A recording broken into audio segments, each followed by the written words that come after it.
What's going on, Lions fans? Welcome to the Pride of Detroit PODcast, your home for all the latest and greatest Lions news, updates, analysis, and so much more. I'm your host, Miko, and in today's podcast, we are going to be definitely talking about some news related to the Super Bowl because, hey, the NFL season has officially wrapped. We have a Super Bowl champion, and it'll be interesting to see how we compare the Lions to the Seattle Seahawks and if there's anything the Lions can technically take away from the Seattle Seahawks run to the championship. We are also going to be getting into some other Lions news because once again, there are still some coaching changes happening, and there's some rumors going out there about a specific offensive coach the Lions recently accomplished. And if you saw the title of this live stream, you also know we are once again going to be tier ranking out the Lions defense.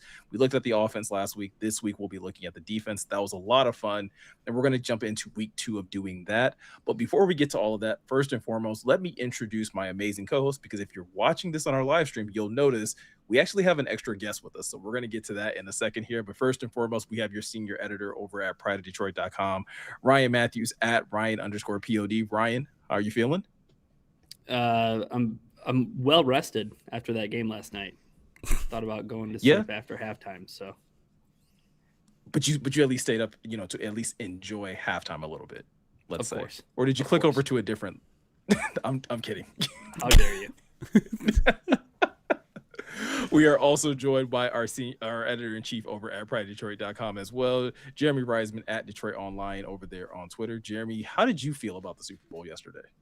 Um, it was okay. I was a little bit disappointed. I think, like everybody, I was hoping the Patriots would give the Seahawks a run for money, but at the same time, I wanted the Seahawks to win. I like it when the best team in the NFL wins the Super Bowl, and I think that was the case this past year. So, I don't mind a defensive battle, but it was also, I mean, my primary rooting interest was a good finish, and this was not a good finish. Yeah, I think that's a pretty fair assessment right there. And like I said, guys, we do have a special guest here. Those of you over in our Twitch audience will recognize the name Madi Tuhati. Madi is joining us today, aka Jason. Madi, thank you for joining us today. Glad to have you here. Thanks for having me. Been a long time coming. Yeah, in case people are wondering why Madi is here, he every year when we do our Movember donation drive here, a large enough donation will get you a spot on the POD cast if you want it. And Madi has always been very generous with his donations throughout the years. This is actually a 2024 cash in because we tend to run a little bit late sometimes with cashing in on our Movember rewards, but. Madi, I kind of, before we get into some of the topics today, I just kind of want to, talk to you a little bit and let's kind of explore your journey as a Lions fan. How did you become a Lions fan? Have you always been one? You got maybe a favorite player that you wanna reveal as well? Yeah, man. When you're born into this life, you're born into it. Mm-hmm. And you have to own it. So yes, I've been a lifelong Lions fan. It's been a roller coaster of a ride as a fan. I will say that, this is the most energizing and exciting time to be a Lions fan since I've been alive. Even with Barry and those years, like, man, these last couple of years have been top notch, in my opinion. Yeah, no doubt about it. And I mean, it's been fun because, like the rise of Pride of Detroit in our community here kind of seems to have coincided, probably not coincidentally with the team rising. I want to turn, I guess, back to Movember really quick and just like why, I mean, first of all, thanks again for an extremely generous donation, but just what resonated you, I guess, with our charity drive that made you offer such a charitable, because right before we went live, you said, which I already knew was the case, like you didn't donate to get on the show. That was not your primary goal. So why did it mean so much to you to do it? Well, let's just say part of my personality is generosity. I truly believe in this world that we live in. When you say, it's chaos, be kind, I'm like, that's very true. Mm-hmm. And, I say all the time, we're so used to this society where we drag people through the mud. What would it look like if we carried each other through the mud, instead? Mm-hmm. And so when we talk about these charities or things that you're doing, whatever resonates with you or anybody else, I'd encourage everybody to get involved and donate. It doesn't have to be Movember. It doesn't have to be this charity drive that you guys put on. but find something that matters to you. And in this case with Movember, it's another opportunity to just be generous and share what I've been given with other people in the community. I love that. Thanks, man. I really do appreciate it, and I'm excited to talk some ball with you because we got some fun topics this week. For sure. I was gonna say you definitely picked the right time. I don't know if you probably saw the fact that we did the offensive tier ranking last week and like, oh, I want to be able to talk smack about the defense because I feel like once we get to segment 2 of the podcast, there's going to be a lot of interesting conversation, specifically where we slot some of the defensive players. I feel like things were pretty straightforward. There was a little bit of discord with some offensive players. I'm very intrigued to see how things go with the defense. But before we get to that, guys, there is some recent Lions news before we talk Super Bowl, and one of those pieces of news is related to the Super Bowl champions. As we all know, the Seahawks are going to be looking for a new offensive coordinator, and according to Jeremy Fowler, Mike Kafka may be a name that may be up for that job. Ryan, I'm going to start with you. Do you have any type of concern that Kafka could potentially get poached from the Lions, and where would you probably slot your concern at this point? Yeah, it's hard to say. I think that for one, it is a concern for me personally. I think after the hiring of Kafka, it did a lot to assuage some of those concerns and maybe some of the bumps in the night that was associated with the Petzing hire. But I think at the end of the day, like after much consideration, I think that if Kafka decided to join the Seattle Seahawks, I think there's enough kind of goodwill out there from players, right? Jared Goff, some of the things that he said about him, Brett Holmes, some of the things that he shared about Petzing, Amon-Ra St. Brown's, thoughts are out there as well. I think that there's enough that's happened since the Petzing hire that has made me more confident in it. But I think that there still would be that creeping concern that would kind of be underlying as we headed toward training camp, Jeremy. I think that there would be enough to be like, okay, like I felt really secure in what was going to happen with this offense with Kafka on board. But if he jettisons to Seattle, maybe some of that concern comes creeping back in. Yeah, I mean, the whole kind of, I don't know, the whole feeling of the hiring this offseason and the coaching carousel seemed to have pivoted almost completely once the Kafka news broke. And so if you go back on that before he really even gets a chance to lay his hands on a single player or anything like that, like it feels like that it's a pretty big bummer. I'm not going to sit here and say like, well, now the Lions have no chance offensively, but it would certainly put a damper a little bit on the development so far this offseason. I still have a lot of questions about Petzing, and those won't go away whether Kafka is here or not, just in general play calling and things like that. I still do think the hiring makes sense from a schematic standpoint, from a let's get our running game in order standpoint, but there are still a lot of other questions that remain whether Kafka's here or not.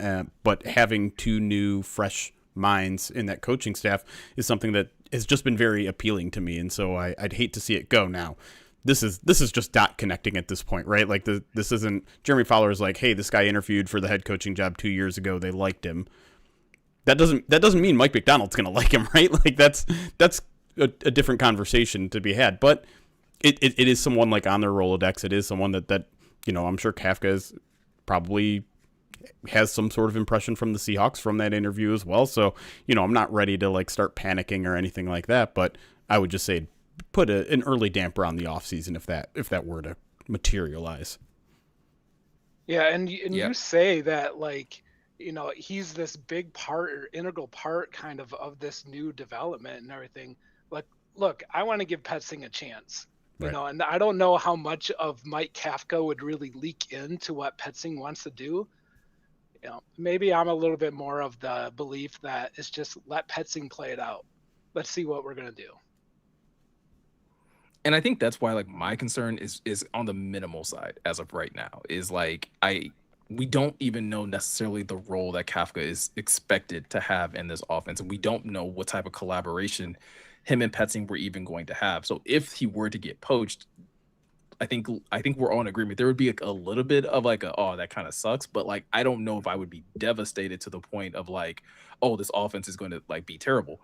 We don't even know initially what that collaboration was going to look like, starting in day one. Like we don't. I still don't even think we know like what his official role is, Jeremy. Right? Not at all. No. Wasn't So it called yeah, I think senior assistant? Maybe it's certainly possible, but like the way that Brad Holmes made it sound like, it's like it kind of sounded like they were still kind of figuring out what he's going to do and what his official title is going to be. It's just high ranking offensive coach right now, and so it almost feels like, you know, you're drafting a multi-positional player and you're like, we're not going to tell you what his position is until we get to training camp and see how it plays out. And maybe part of that is like, hey, we're going to just hire him, and then, you know, there was always this possibility, right? Because there were so many offensive coordinator jobs that were still open when the Lions made that acquisition, that he went somewhere. So maybe it was like, we're going to hire him just so that like he's ours. But if he goes, like, as soon as we realize he's not going somewhere else, then we'll like work through the details and chain of command and all that sort of stuff. Yeah, because I think the only position that's left, Ryan, in the coaching staff that I think a lot of people were at least dot connecting Mike Kafka to was pass game coordinator. And the Lions haven't officially stated that that's his position. And I think that would be a little level of concern. Is like, okay, well, now you have to go out and find somebody to fill that role. But until that's officially been stated, like I said, I don't know if the level of concern is really justified. Yeah, I would agree. And I know we got some other news that we wanted to tackle here real quick as well. Yeah, the Lions also have a new tight ends coach in Steve Oliver. He is replacing former Lions assistant, and the Lions also lose former assistant tight ends coach Seth Ryan to the Jets. So again, I think there's a lot of speculation, Jeremy, in regards to like the tight ends kind of taking a step forward with Petzing kind of taking the reins. Where do you kind of see the whole Steve Oliver news and the loss of Seth Ryan kind of landing with you? Yes, it's a little interesting, right? I think a lot of us were trying to connect our own dots with, you know, the loss with Tyler Roll taking the offensive coordinator job at Iowa State. Like, okay, well, is Seth Ryan just going to get the promotion from assistant tight ends coach? That seems like it makes a lot of sense. Are they going to go and get Petzing's tight ends coach, whose name always escapes me, but very well regarded in Arizona? And then, you know, Steve Oliver kind of comes out of nowhere. And the tricky thing with these news items is, you know, first the first new item that broke with Steve Oliver was going to be the new tight ends coach. Then it was broken that Seth Ryan is going to the Jets. We don't know that that's actually how it chronologically happened, because it kind of makes more sense to me that it happened in the opposite order. Because Seth Ryan getting passing game coordinator with the Jets, like that's a pretty significant promotion, right? That feels like a bigger, better title than tight ends coach. So it's very possible the Lions are like, hey, Seth Ryan, you want to be the tight ends coach? And he might be like, maybe, but I got this other opportunity in New York. Let me see if I get that one. He gets that one, and then the Lions go searching for a new tight ends coach. They get Steve Oliver, who has worked with tight ends in his past, even though he was the assistant offensive line coach. All of that makes sense. All of that, like, it's not necessarily happened in that order. Maybe the Lions didn't think Seth Ryan was a guy to be their future tight ends coach, but that's the order of operations that makes sense for me. And now I know a lot of Lions fans are trying to do like some dot connecting of their own and be like, okay, well, now there's an assistant offensive line coach position available, and there just so happens to be an offensive lineman that just retired that is looking into coaching. And I don't know. I'm not saying anything because I don't know anything, but it certainly seems like the door has opened for Big Skip to come back if he wants to. You have to imagine, like, the Lions populace would love that. Right. Like, to see Dan Skipper back again. All the cheers on the sideline whenever they see him. You know? I'm not gonna lie. I immediately went to Frank Ragnow and I was like, wait, nope, that's not the offensive lineman you're talking about. Nope. Frank will never be an NFL coach. I never say never, but this one feels pretty safe. I mean, Skipper would fit the bald coach thing too. True. Like, that is true. That is 100% true. All right. I feel like that's all the Lions news that we technically have as of right now. So kind of let's shift gears over to the Super Bowl really quick. Obviously, the Seahawks were able to get a pretty one-sided win one-sided win against the Patriots. I thought the game was at least somewhat entertaining from the standpoint of like I obviously enjoy watching good defenses, and I think this was more so like two good defenses beating up on slightly above average offenses. And so like for me that made it pretty interesting. But Ryan, I'll start with you. What did you learn about the Lions from watching this past Super Bowl? Oh man, what did I learn about the Detroit Lions? Well, I think social media will tell you that the one way for the Lions to win the Super Bowl is to figure out their quarterback situation when it comes to their contract. You need to have either a guy on a rookie deal or at least a manageable deal, like the Seattle Seahawks were able to get Sam Darnold on in free agency. But I think setting that to the side, I think the one thing I really learned about the Detroit Lions, and it's something that's less about what Seattle did and more almost of a reminder for the Detroit Lions and why they became so successful in such a hurry in the first place, and it's drafting well. And it seems like a cliche and it seems kind of dumb, but if you look at what Seattle has done really over the past like 4 drafts, I mean, they've gotten starters and they've gotten, I mean, all Pro Bowl players across the board. I mean, going back to 2022, they get Charles Cross. He's one of the highest paid offensive linemen in football now, playing tackle. They got Kenneth Walker in that draft as well. Kobe Bryant was in that draft. He was a player for them last night. Reek Woolen, for better or for worse, right? That's all in 2022. And then 2023, Devin Witherspoon, Jackson Smith and Jigba. They're getting contributors everywhere. And then even in 2024, Byron Murphy was their first round pick. That guy was making plays left and right. Even some of the bit players and some of the guys who kind of sit outside the margins, and when you dive into their roster, like AJ Barner, right? That guy was on pace to, through I think almost the entirety of the game, he would have been the guy to score the only touchdown in the Super Bowl. He was slotted to be the sole touchdown grab in the Super Bowl last night. But I think that was the reminder watching Seattle play as well as they did, really from start to finish this season. I know Jeremy mentioned off the top, they were arguably the best team in all of football, and I think a lot of that has to do with how well they've drafted. And it's interesting because Schneider's been there for so long, and there were points along the way after the Legion of Boom where it was like, this guy doesn't know what he's doing. He's stuck with Pete Carroll. Like, Seattle's got to move on from whatever they have worked out between those two guys. They end up, choosing Schneider over Carroll, and I mean, what a good choice that was, huh? Yeah.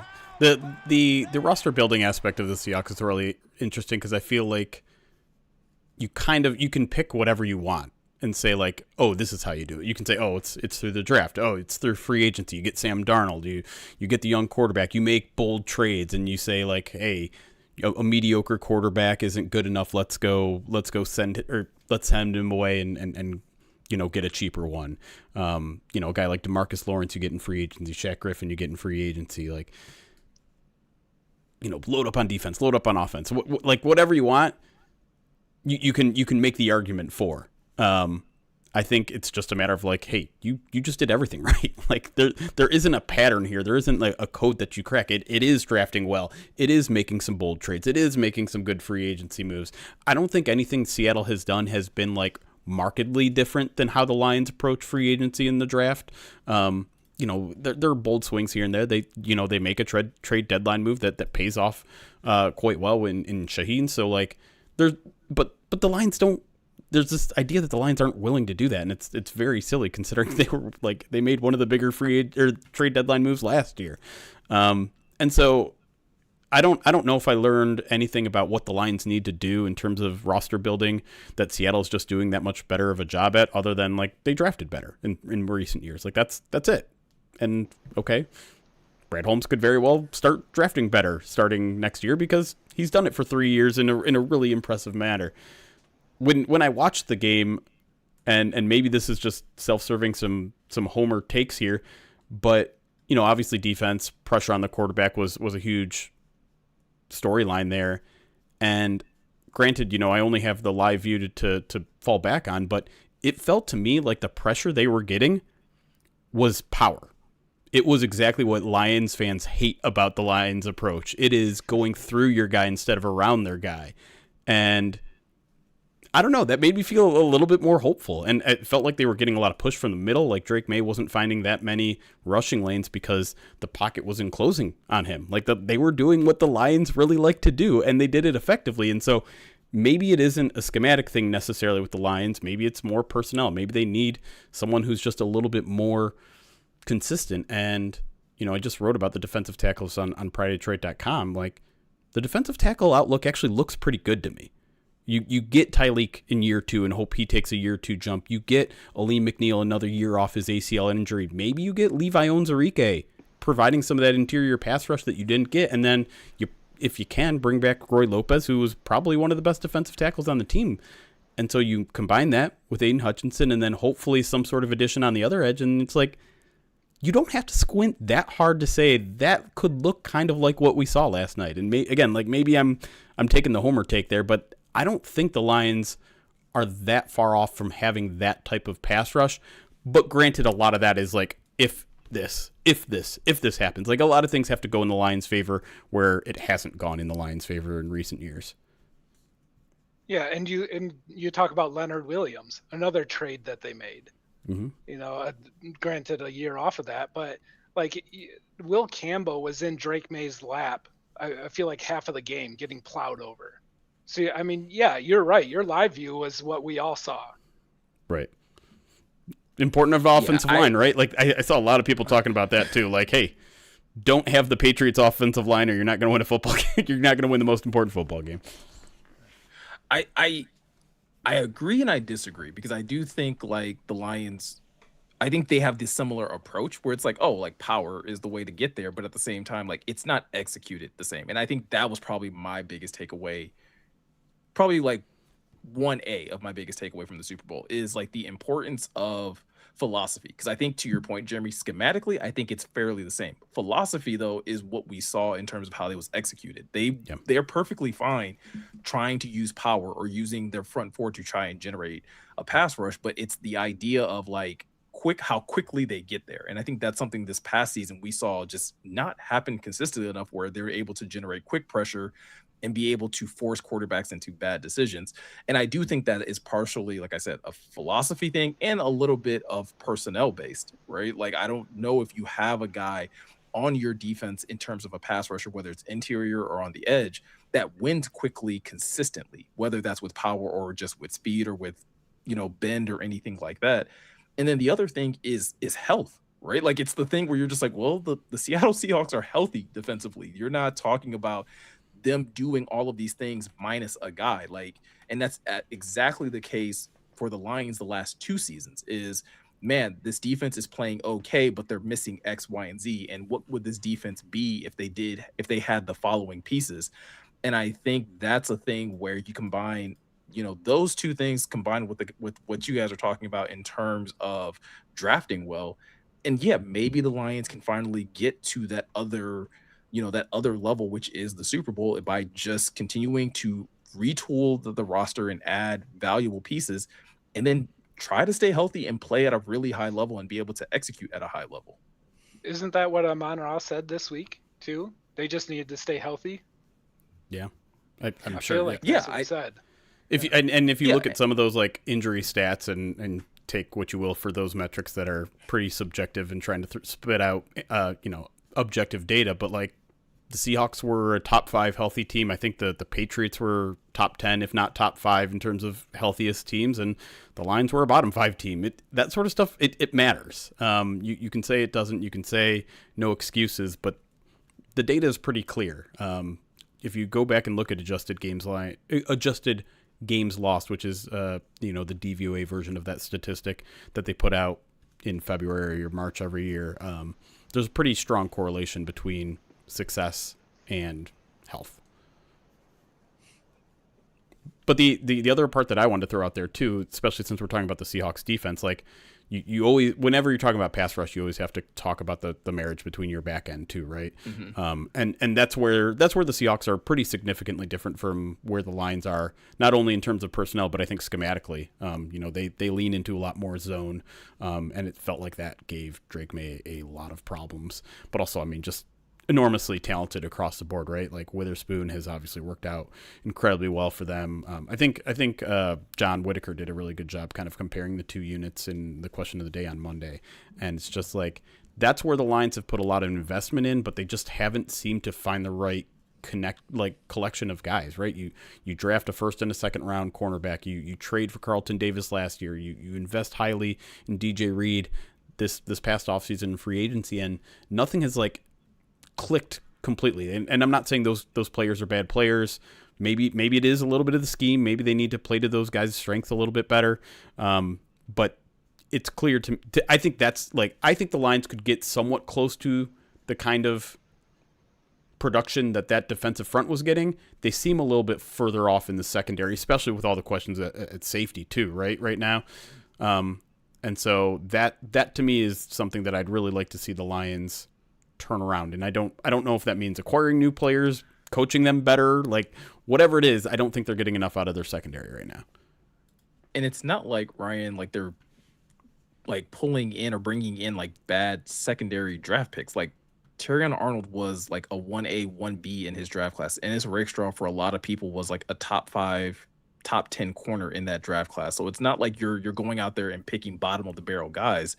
It goes back to one, like for some of them, like Ennis being the prime example, not being able to stay healthy enough to stay on the field.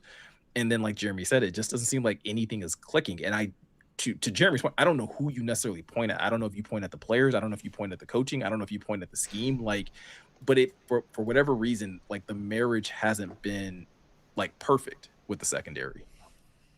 Yeah, I mean, I always bring this up because it feels like everybody always forgets Cam Sutton. Maybe because we all want to forget Cam Sutton, but Right. It was, the offseason of 23 and 24 and 25, and now we're heading into year 4 where there's been so much overhaul in the back end, and then there's still so many question marks. Like, is Kirby Joseph's knee ever going to be the same? Is Brian Branch going to be the same after an Achilles injury? And then even that marriage, right, between the pass rush and the back end. I think, Miko, what's fascinating is you bringing up, hey, who are those guys who can play more consistently for the Lions? I hope it's the guy that they made one of the highest paid defensive tackles of all time in Ali McNeil. I hope it's the defensive end that they made one of the highest paid defensive ends of all time. They have two pieces there, right? And then you look at the back end, and if it is some of the guys who have proof of concept, DJ Reed was fantastic in New York. He was really, really good as a 1B. I think that was the concern about Cam Sutton coming in from Pittsburgh, was that, is he that number 2 guy, just not a number 1 guy? I don't think I had that same concern with Reed. I think that there was enough there in the early part of the season that I was really encouraged by it. And that hamstring injury was just such a setback and didn't look the same when he came back. Hopefully going forward, he's going to be in better health. But I think I have the most questions about the secondary. And I agree with Jeremy's point that you look at the defensive line in Ulysse, you can squint and you can see it. With the cornerback room, I need a telescope at this point because I'm not even sure how it works out. I know we're going to get into it with our defensive tiers, but there's holes, right? And there's contingency plans that almost need contingency plans, with the safeties. So there's just so much in flux and there's so much to be figured out that I have a lot harder. I have a much harder time seeing like the proof that will be a good to great unit in 2026. Yeah. Question: do we have a starting safety next year? Right. In week 1? In Who week knows? 1? Mm-hmm. Yeah, I think that's the thing that's crazy, right? Going into like, I think it's more realistic to be hopeful for Kirby to be like out there starting than it is for BB, obviously because of the nature of his injury. But like Kirby also has, I think, the bigger question mark around his career, not necessarily than BB does. So it's like it's going to make, I think, free agency as well as the draft very interesting for that position, because I don't think that's a position necessarily that you want to invest a first or a second round draft pick in, more than likely. But at the same time, due to the nature of the roster, Jeremy, like you might have to if the right player is there. Yeah, I mean, no doubt. I mean, there's That safety situation is it's a big bummer because it couldn't have been like a more opposite situation last year, right? Like oh my God, we have the best safety duo in the league and they're young and they're going to be around forever and we're invincible. And then you enter the next year and it's like, do we have anything this year? It's crazy.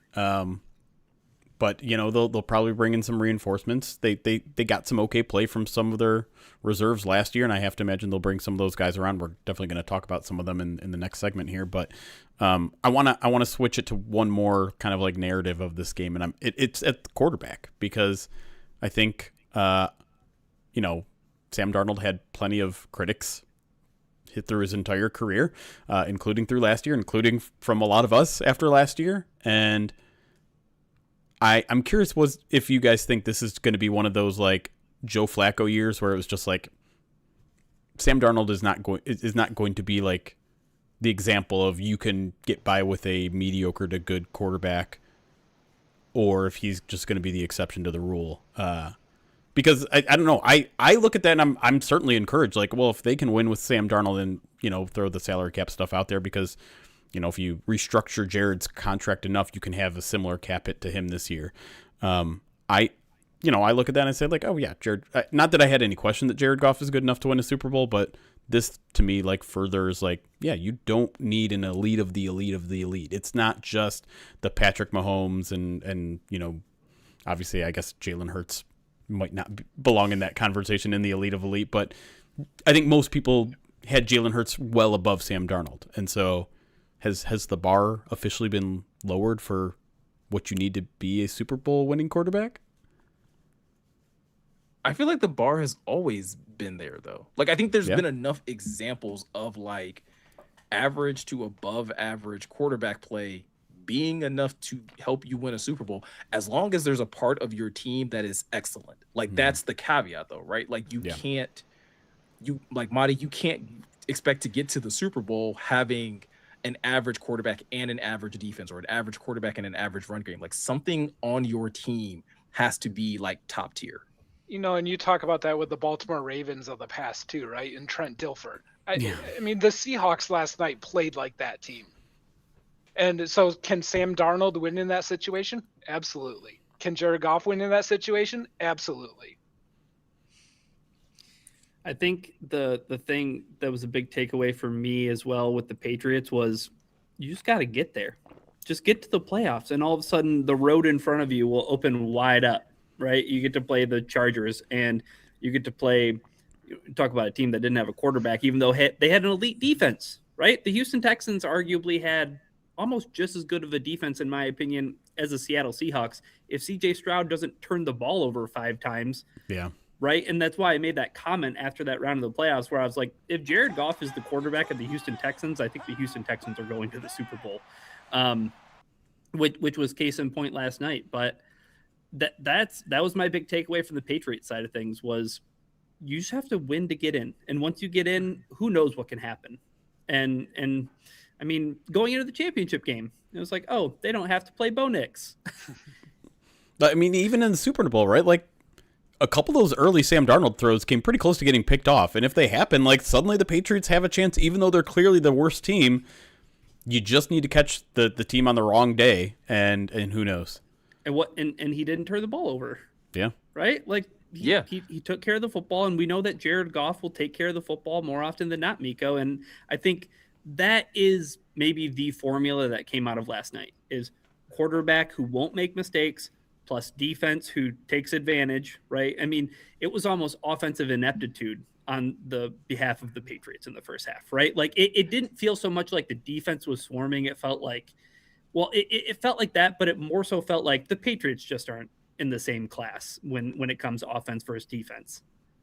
Yeah, and I think the people that were probably saying that as the Pats were kind of making their march to the Super Bowl was like, yeah, this team is I'm going to credit Cam Newton because I feel like he was the person that I heard say it first, where it's like, that's fool's gold, right? Like, that's not exactly how you win. And I think there's something to be taken away from that from the Patriots, where it's like, yeah, you also don't need the perfect roster. You do need a bunch of dudes, though, that like can execute, do their job, play, and play solid football, which I think is what we saw with the Lions when they went to the NFC Championship in Dan's third year.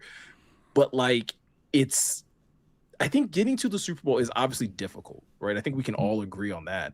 But at the same time, like to Jeremy's point earlier, the formula isn't drastically different, right? There are just a couple of things that can obviously make it easier, or it can make it more difficult whether or not you have or don't have certain things. Yeah, and this year we have the fourth place schedule, which for everything that's worth, I mean, look at the difference between that and the third place. Those are 3 games that are completely winnable, whereas before they would be toss-ups. And who had a super easy schedule this past year? New England Patriots. The Patriots. So yeah, it's interesting to see how quickly things can change, especially even now, right? Like even in saying like, well, the Lions have the 4th easiest schedule. They do as of right now in terms of how teams finished. But again, everybody starts over at this point. Everybody gets a chance to rebuild. Everybody gets to retool and basically, restock their rosters to be able to make that run for the Super Bowl. And you can pretty much do the same type of restocking with your snacks when you head over to righteousfelon.com, because the Pride of Detroit PODcast is brought to you by Righteous Felon Craft Jerky. It's the jerky that fuels the Pride of Detroit PODcast. Each 2-ounce bag of jerky has 16 to 20 grams of protein, and each stick has 8 grams. Trust me, if it's good enough for the Lions, it's going to be good enough for you too. Righteous Felon is based in Westchester, Pennsylvania. They use locally sourced, all natural black Angus beef and prides itself on superior quality, revolutionary branding, and unique flavors that go beyond the stereotypical jerky offering. I always get on here and talk about how good Marilyn Monroe is or how great Darth Garlic is. Those are 2 of my favorites. Ryan, any other favorites that people should know of or that they should actually take some time to try out? All of them. Buy a variety Simple, pack. right? I say it every week. Just buy a variety pack. You won't let any of it go to waste. I was going to say, I think even if there is a least favorite, it's not like, oh, this is terrible. It's just like, oh, I just probably don't like this one as much as I like some of the other ones. And that's honestly a great problem to have if you're buying an amazing protein snack like Righteous Felon Craft Jerky. So if you go over to righteousfelon.com and use the promo code POD15 at checkout, you can get 15% off your order. Again, that's promo code POD15 at righteousfelon.com. And when we come back, we are going to dive into our defensive tier list for the Lions. And again, it's going to be a very interesting conversation to see who we have in that all-pro category, who we have as, maybe a little bit elite, and who we think the Lions might need to move on from. So stay tuned, and we're going to talk about that and a whole lot more right after this.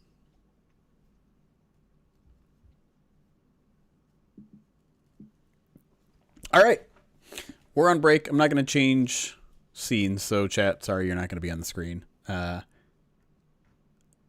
tough with a 4-person layout. So I'm just going to go through alerts here, and we can talk about whatever y'all want to talk about. More Super Bowl stuff if you guys want to chat about halftime shows and get into that, or commercials, or whatever you want to talk about. If you got some blazing hot takes you want to lay, drop. We can talk about Derek Carr saying that if the right situation arrives, I have seen that Sam Darnold can get to the Super Bowl. Derek Carr's like, I'll throw my hat in the ring. Oh, I can do that. Phillip Rivers came out of retirement. I can do it. His rights still have to be owned by whatever team he was last on. What, Raiders? New Orleans? He's not on the Raiders. Saints, that's right. New Orleans, yeah. Just stay there. Nah, people like Shuck, right? Shuck. Yeah. I mean, whatever team he goes to, it has to have a bad offensive line so he can get sacked a ton, right? Like, that's a prerequisite, right? Oh, my God, he's going to Minnesota. Yeah. Well, honestly, veteran quarterback. That would still be an upgrade over JJ. Like, that's the thing that's sad about that. Yeah, like I want them to stick with JJ. I don't want, and I mean, I think the only quarterback that I would, it wouldn't be any of concern. It'd be Kirk Cousins. Like the Kirk Cousins rumors are pretty wild to me, but I think I'm at a place where like Kirk Cousins doesn't scare me. I think Kirk Cousins maybe ever scared me, but sorry, Jeremy, I don't mean to do any Viking slander. I thought a Michigan State thing was coming. No. I think yesterday was the biggest Spartan win in years. Kenneth Walker. Probably since Kenneth Walker beat Michigan. Yeah, probably since he beat Michigan in 2022. All right, let me get through some alerts here. Just a few, and then we can jump into whatever you guys want to talk about. John Johnson, thank you for the 16 months subscribed on Twitch. J Rago, 17 months subscribed. Ho-Hey, for some reason it looked like hot honey to me. 8 months subscribed on Twitch. Sports Turf Pro 34 says next year starts now. Let's get it done. Question mark? Check mark. LJ B Rough, 69 months says offseason has officially begun. I feel like you used exclamation points when you meant to write a sad face, but I'll take it. Kept James Kirk 25-bit says, look at the Seahawks draft since 2022. You won't really recognize any picks rounds 4 through 7 outside of Reek Woolen. Lions fans complain about Holmes' draft comparing to Schneider aren't actually looking at the details. Well, you also got to hit on those first picks, right? The first few rounds picks. The Lions haven't had like any all-pro, Pro Bowl type players in the first or second round since 20. Granted, we're talking about 2 drafts, and who knows what the 2025 draft is going to look like in a couple of years. But I think how many of those rookies showed up last night, right? Yeah, Seattle? Oh, yeah. Yeah, for Seattle. They showed up. For sure. And we had no contributions from ours, basically. Yeah, just Tate. Oh, Tate and I don't know. Yeah. Tyleek's a tough one just because of the position he plays, right? Like he's not going to be a splashy guy when you're getting a nose tackle that's a run stuffer first, right? Yeah. It'll be interesting. Like early on in free agency, you'll find out everything you need to know about Tyleek Williams and what the Lions think of him, right? Like DJ Reader, Roy Lopez, both free agents. Yeah. Like if they let one of those guys go, that'd be understandable, right? Having that rotation of guys. But if they let both of them go, it's like, oh. Yeah. Can I ask an interesting hypothetical question? Hypothetical draft question. Sure. Do you guys think the Lions would have took Christian Gonzalez in that 2023 class if he hadn't gone 1 pick before Jack? Yes. Yeah, probably. I don't know. It's hard to say because obviously that's also the draft where I think everyone expected them to take Witherspoon, right? So like corner was certainly on the menu. Mm-hmm. There's a ton of linking them to Christian Gonzalez though too. Yeah. Yeah, like at 6, I think that's what it was. Was like, oh, if they can't get Witherspoon, maybe they'll take Gonzalez at 6.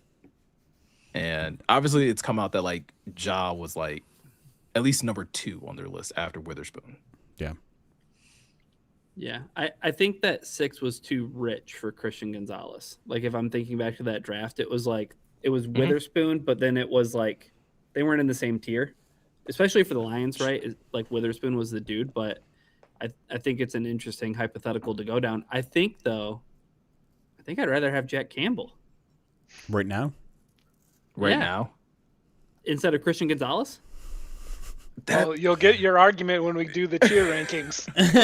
I think the thing that's tough about, because because obviously Jack has turned out to be a fantastic linebacker. Like the season that he's just had has obviously elevated him into like.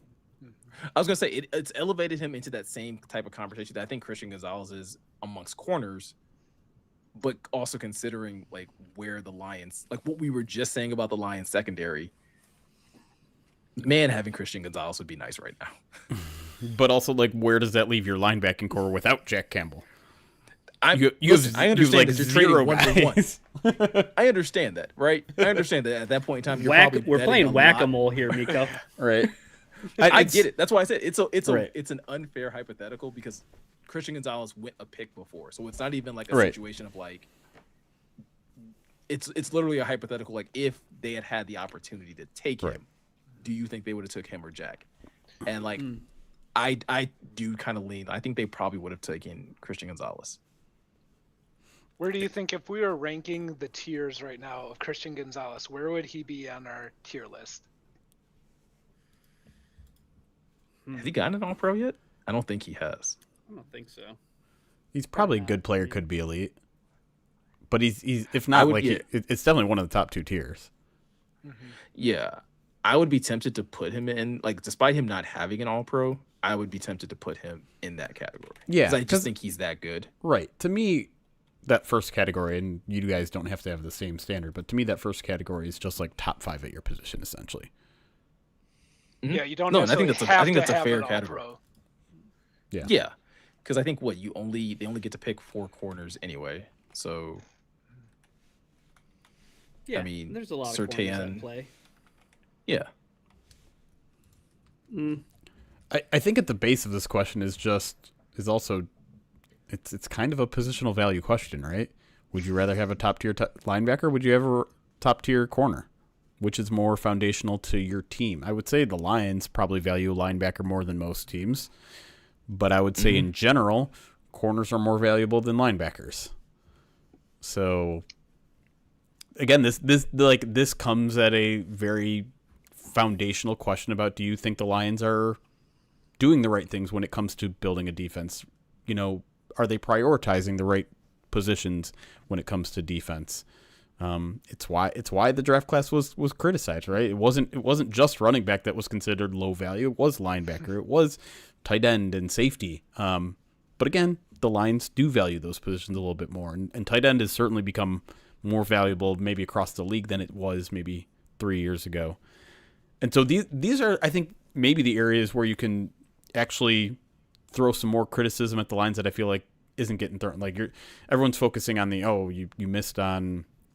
You missed on Broderick Martin, you missed on Giovanni Manu, but what about the idea of like, even though you drafted really good players at tight end and linebacker and safety, what if you had drafted really good players at corner and edge and offensive tackle instead?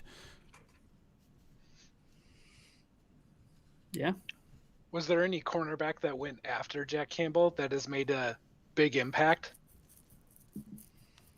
That's a good question. I probably can't remember from my memory alone. I mean, and then you're getting down to Sam Laporta, where he was picked. Now, Right. is there a cornerback after that really made a big impact? Right, and that's why I think like it would literally have to be like an either or Yeah. with like Jack, right? Tyreek Stevenson was taken in the 2nd round. Joey so Porter depending Jr. on how you feel about him. Joey Porter, yeah, was the first one taken in the 2nd round. Ooh, I don't know how he's been That's playing. right in front of Laporta too, right? Yep. Two picks. 2 picks. Yeah. 2 picks. I think that's a good example, though, of, again, and not saying that Brad didn't value Sam Laporta more than Joey Porter Jr., but like when Brad was talking a couple weeks ago about like, man, like we wanted to do certain things, but like that's not how the board fell, or like you don't control who other people pick. Like, again, considering what the Lions secondary looked like I would have thought that, yeah, you could probably logically say like, oh, they probably wanted to draft a corner. And then you look at every opportunity where they probably could have got one of the top guys, and it's like, nope, that guy got picked. Nope, that guy got picked. Right. I would have taken Brian Branch over any of the other corners, even like I definitely would have taken Brian Branch over Tyreek Stevenson. So like I can't be mad about that. It is an interesting, like, though, if Christian Gonzalez was there, they go there, and then like you probably have to put off linebacker another year. So instead of drafting Terrion, you draft a linebacker, whoever the top linebacker in the 2024 class was, which I don't know. I mean, it's like the butterfly effect, right? Or you could have just look. You could have kicked the can down 2 years, and then you could have like taken your shot at Jahad Campbell, and everybody would have been happy. Yeah. You would have got a Campbell one way or the other. I don't know. I got a buddy that's big on Jack Campbell and swears by him, and he's the best thing since sliced bread. So I don't know about that. Well, but this is why I say like this is not a knock on Jack, because like I've loved the Jack pick since it happened. I was a little shocked by it like everybody else, but like Jack was one of the guys, like the top 4 guys they got in that draft class. I was ecstatic about. I just would have flipped the order in which I would have gotten certain players. But like it's really hard to like be mad at the top of that draft class. Everything that happened after that, fair game. Like shoot your shot, be mad. Yeah.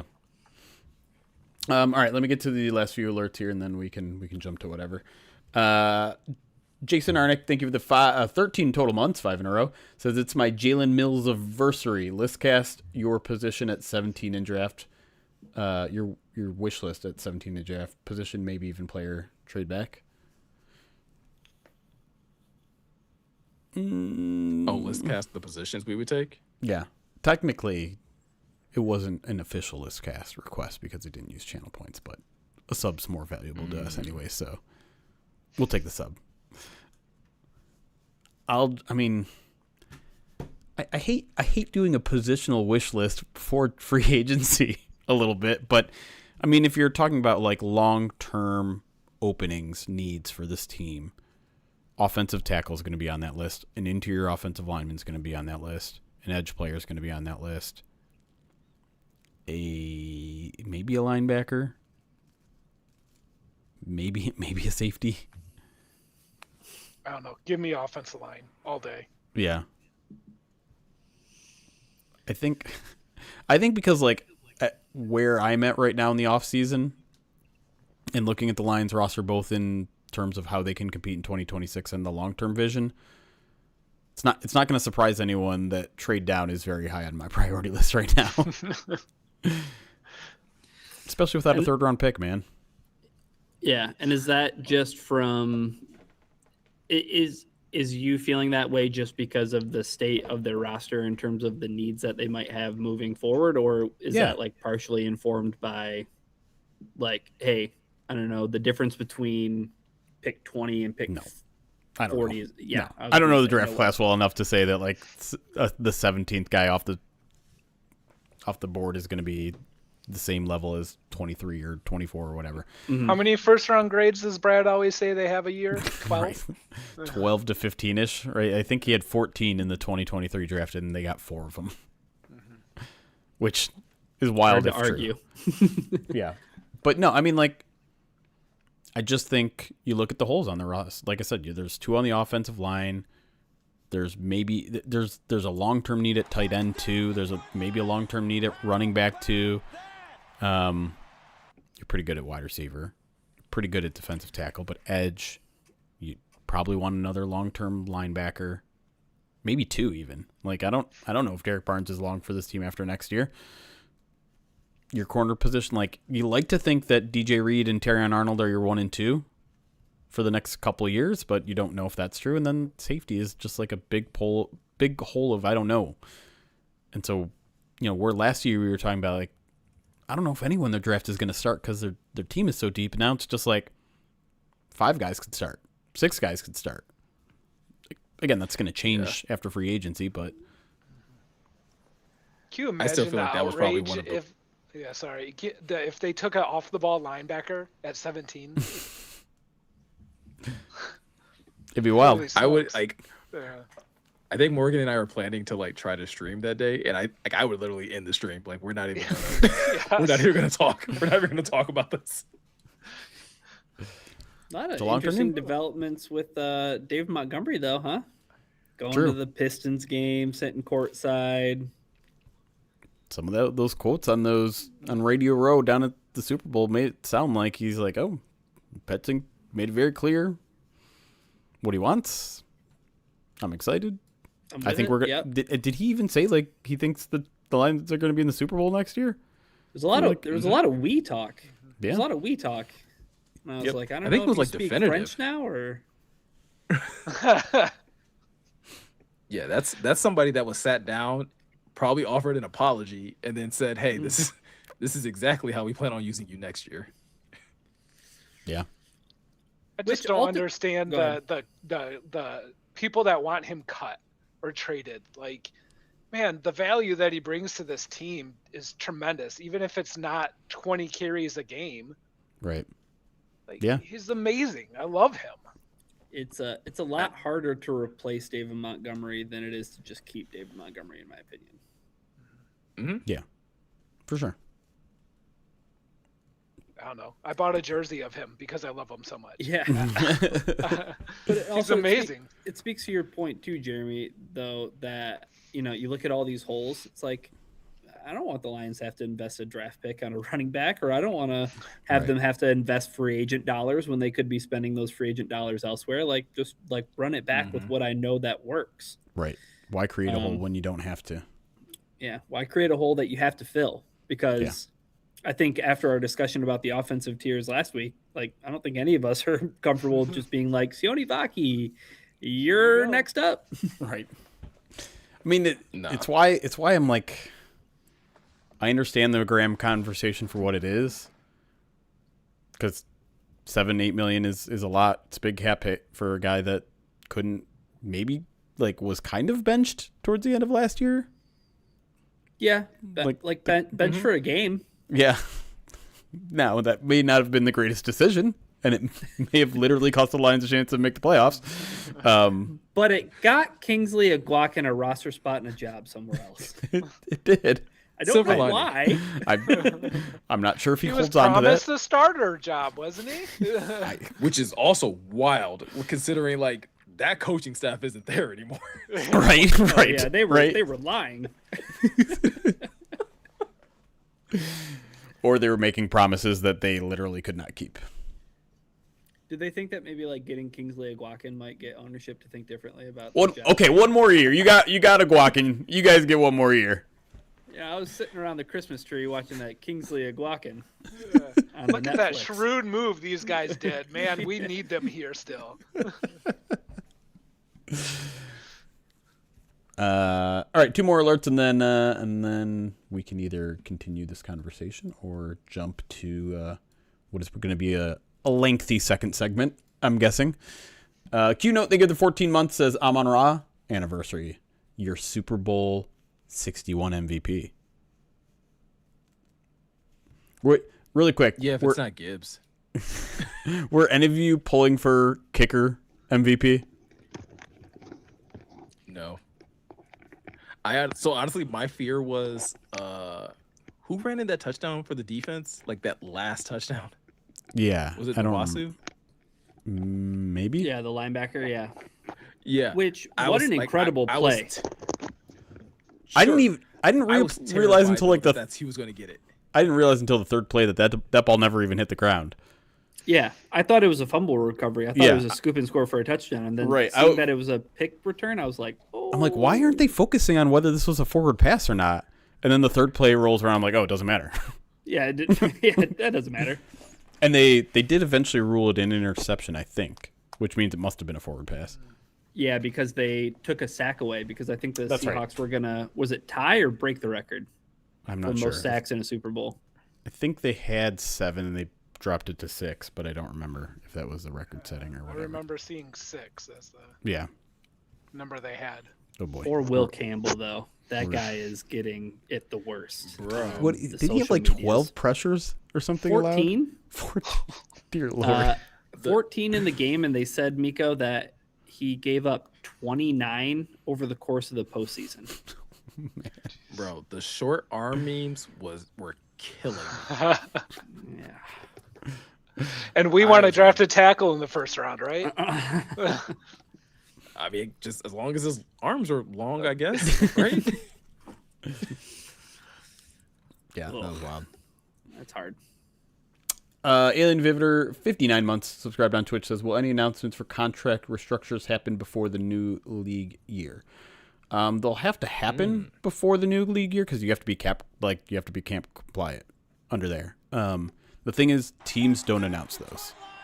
The Lions are not going to announce a restructure. That is something that gets through media and agents and things like that. And so, because the Lions tend to operate like kind of in the shadows here, it wouldn't surprise me if we don't hear about it until after that. But well, I don't know. It'll hit the books and like someone on Over the Cap or Spot Track will catch it. So that's the way we're going to hear about it. The Lions aren't going to be like, we restructured Jared Goff. Because it's like it's not really anything to celebrate for them. It's not like you're adding any money. You're just moving money around. Yeah, you're doing bookkeeping. Yeah. It's not for them. It's for us. For us to be like, yes, okay. Right. I wasn't a dick about this. So how in the world do guys at Over the Cap even pick up on that? They have access to contracts, and I think there's like some sort of database where you can get like all the latest updates and things like that. It's not easy, and like I think you basically get them through agents, and as kind of like the NFL media landscape changes, agents who used to kind of give scoops to anybody who asked, like, if you dug, you're like, hey, can you give me details on, the incentives for Marcus Davenport's contract? You might be able to get them, but now they're just kind of just giving it up for the national guys. That's just kind of, it's not all like that. And if you dig deep enough and work hard enough and get as many cell phones as you think is necessary, you can do it. It just, to me, for me personally, the juice is not worth the squeeze with the way the media is going. Like, it's not for me to just like bother an agent all day. Not worth it. So those guys do it. That's what their like full-time gig is for some of these guys. So I went and checked, and it's weird how there's such a big difference between Next Gen Stats and PFF, but pressures. It was Next Gen Stats who said that he allowed 14 pressures and that he gave up 29 across the entirety of the postseason, which was over half of his regular season total, which was 51. Jeez. But I think something to keep in mind, I mean, that guy went through an absolute gauntlet for a rookie. It was Will Anderson. It was Nick Benito. It was everything the Seahawks were throwing at him last night, right? Like, that was trial by fire for sure, and kind of speak to the schedule stuff. But PFF had him credited with 19 pressures over the course of the okay, I thought you postseason. meant last night. Jesus. Oh, okay. No. You just made this last night. I was gonna be like, it felt that way. Yeah. They only had him with 8 last night, but they had 19 pressures, and he had a 34.7 pass blocking grade over the course of the postseason. What was it just last night? He didn't hit single digits, did he? Surprisingly, no. And we've seen some single digits. 32.9 was last night. His worst was Houston, which was 16.5 for his grade. But he was credited with giving up 2 sacks in that game. But that's it's kind of tough. By the way, I don't. Never a good sign when your running back has the highest pass blocking grade on your team for a game.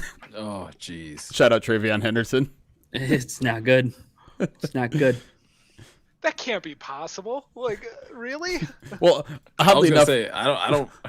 Ramondre Stevenson, their other running back, had the worst pass blocking grade on the team.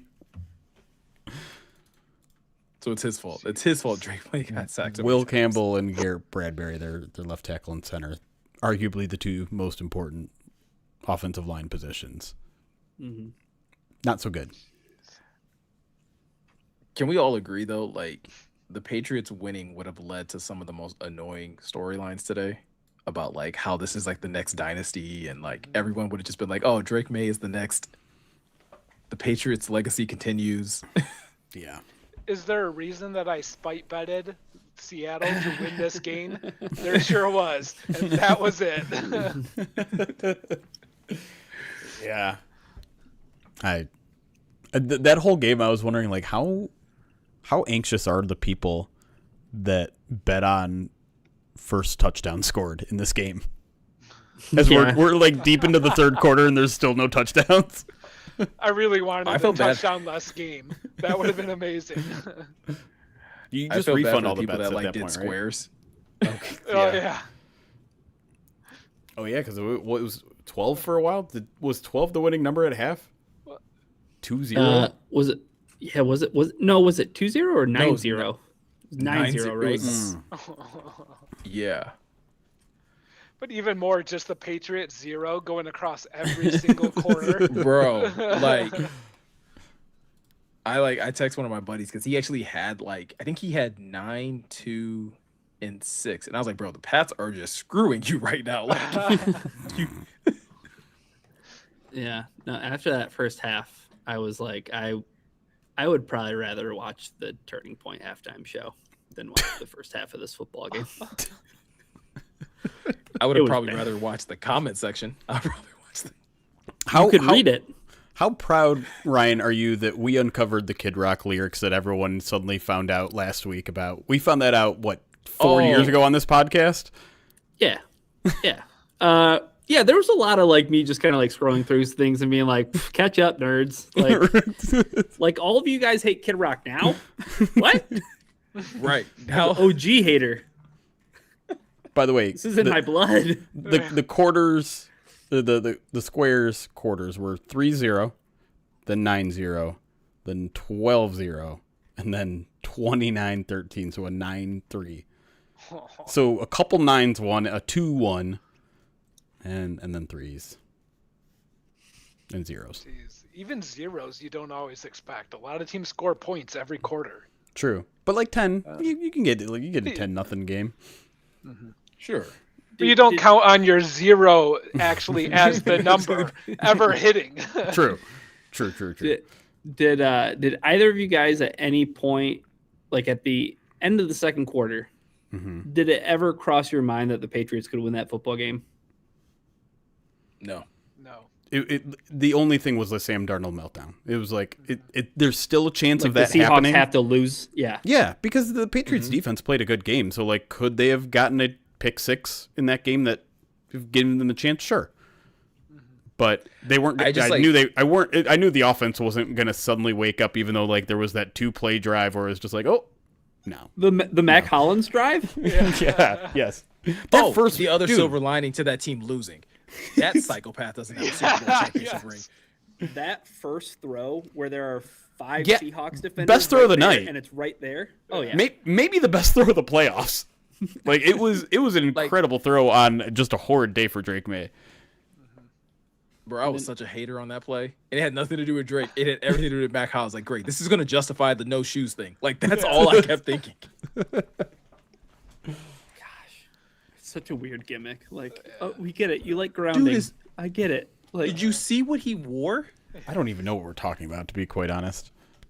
Mac Hollins, like he participates in grounding, so he doesn't wear like shoes or socks. He walks around barefoot everywhere. I'm pretty sure he was going for like an escape from Alcatraz or something. Yeah, but like holding Mike Vrabel, it was the weirdest thing I had ever seen. Like, coming from a dude that does weird things. And I was just like, no, lock him up. Like, he shouldn't be allowed to. No. Yeah, the Hannibal Lecter. That's what it was. Thanks, LJ. There it is. Yeah, no. Jeremy, the definition, grounding or earthing without never... shoes involves direct skin contact with the Earth's natural surfaces such as grass, soil, sand, or to a lesser extent, concrete to promote health, reduce inflammation, and improve sleep. Listen. I love the feeling of sand between my toes, feeling grass, all that stuff is great. Feels great. Is it giving me chakra? I don't think so. At this point, maybe the Lions should be willing to try anything. You know what? That's a fair point. Kirby Joseph, start being barefoot all around. I mean, should we send him on a darkness retreat next? No. I don't know. Does that really help your career? It allows you to get on the field, but do you actually start playing better? I think the only thing that would serve a purpose for Mottie is to collect all of his child's toys that he left behind. How long is Aaron Rodgers going to draw this out this year? Oh, he's playing for the Pittsburgh Steelers next year. Yeah, but how long is he going to draw it out? Do you think he'll do a solid for Mike? No. What do you mean? Do I think Aaron Rodgers is going to think about someone else? No, I do not, Ryan. No, I do not. I guess when do you think the Steelers will be mathematically eliminated from the playoffs? Because I think that's when like we'll know like okay, like this is over. I just mean drawing out his decision to return this year. Oh, that? Yeah. Oh, he's gonna do that until he can be like center of attention. He's gonna wait till after free agency, after the draft. The draft. I mean, not that, like it shouldn't affect the Steelers, but who knows? I mean, after OTAs. Honestly, it could be like day after before training they report. camp. Yeah. Right. He's not going to want to. We'll know whenever his first appearance, Right. whenever his first or last appearance on McAfee is. That's when we'll all know. Oh. That one little interesting nugget came from McAfee today, though. Not from McAfee, but from the show with Adam Schefter on there about the league looking at potentially changing how far in the future you can trade draft picks. Yeah. So That instead of it was being interesting. 3 years out, it would be 5 years out potentially, which I don't know if I love that. Like, I think that changes some of the decisions that GMs like should That have the makes it ability to make. You know what I mean? Like if I trade a pick 5 years away because Who cares? I'm not going to have a job by then.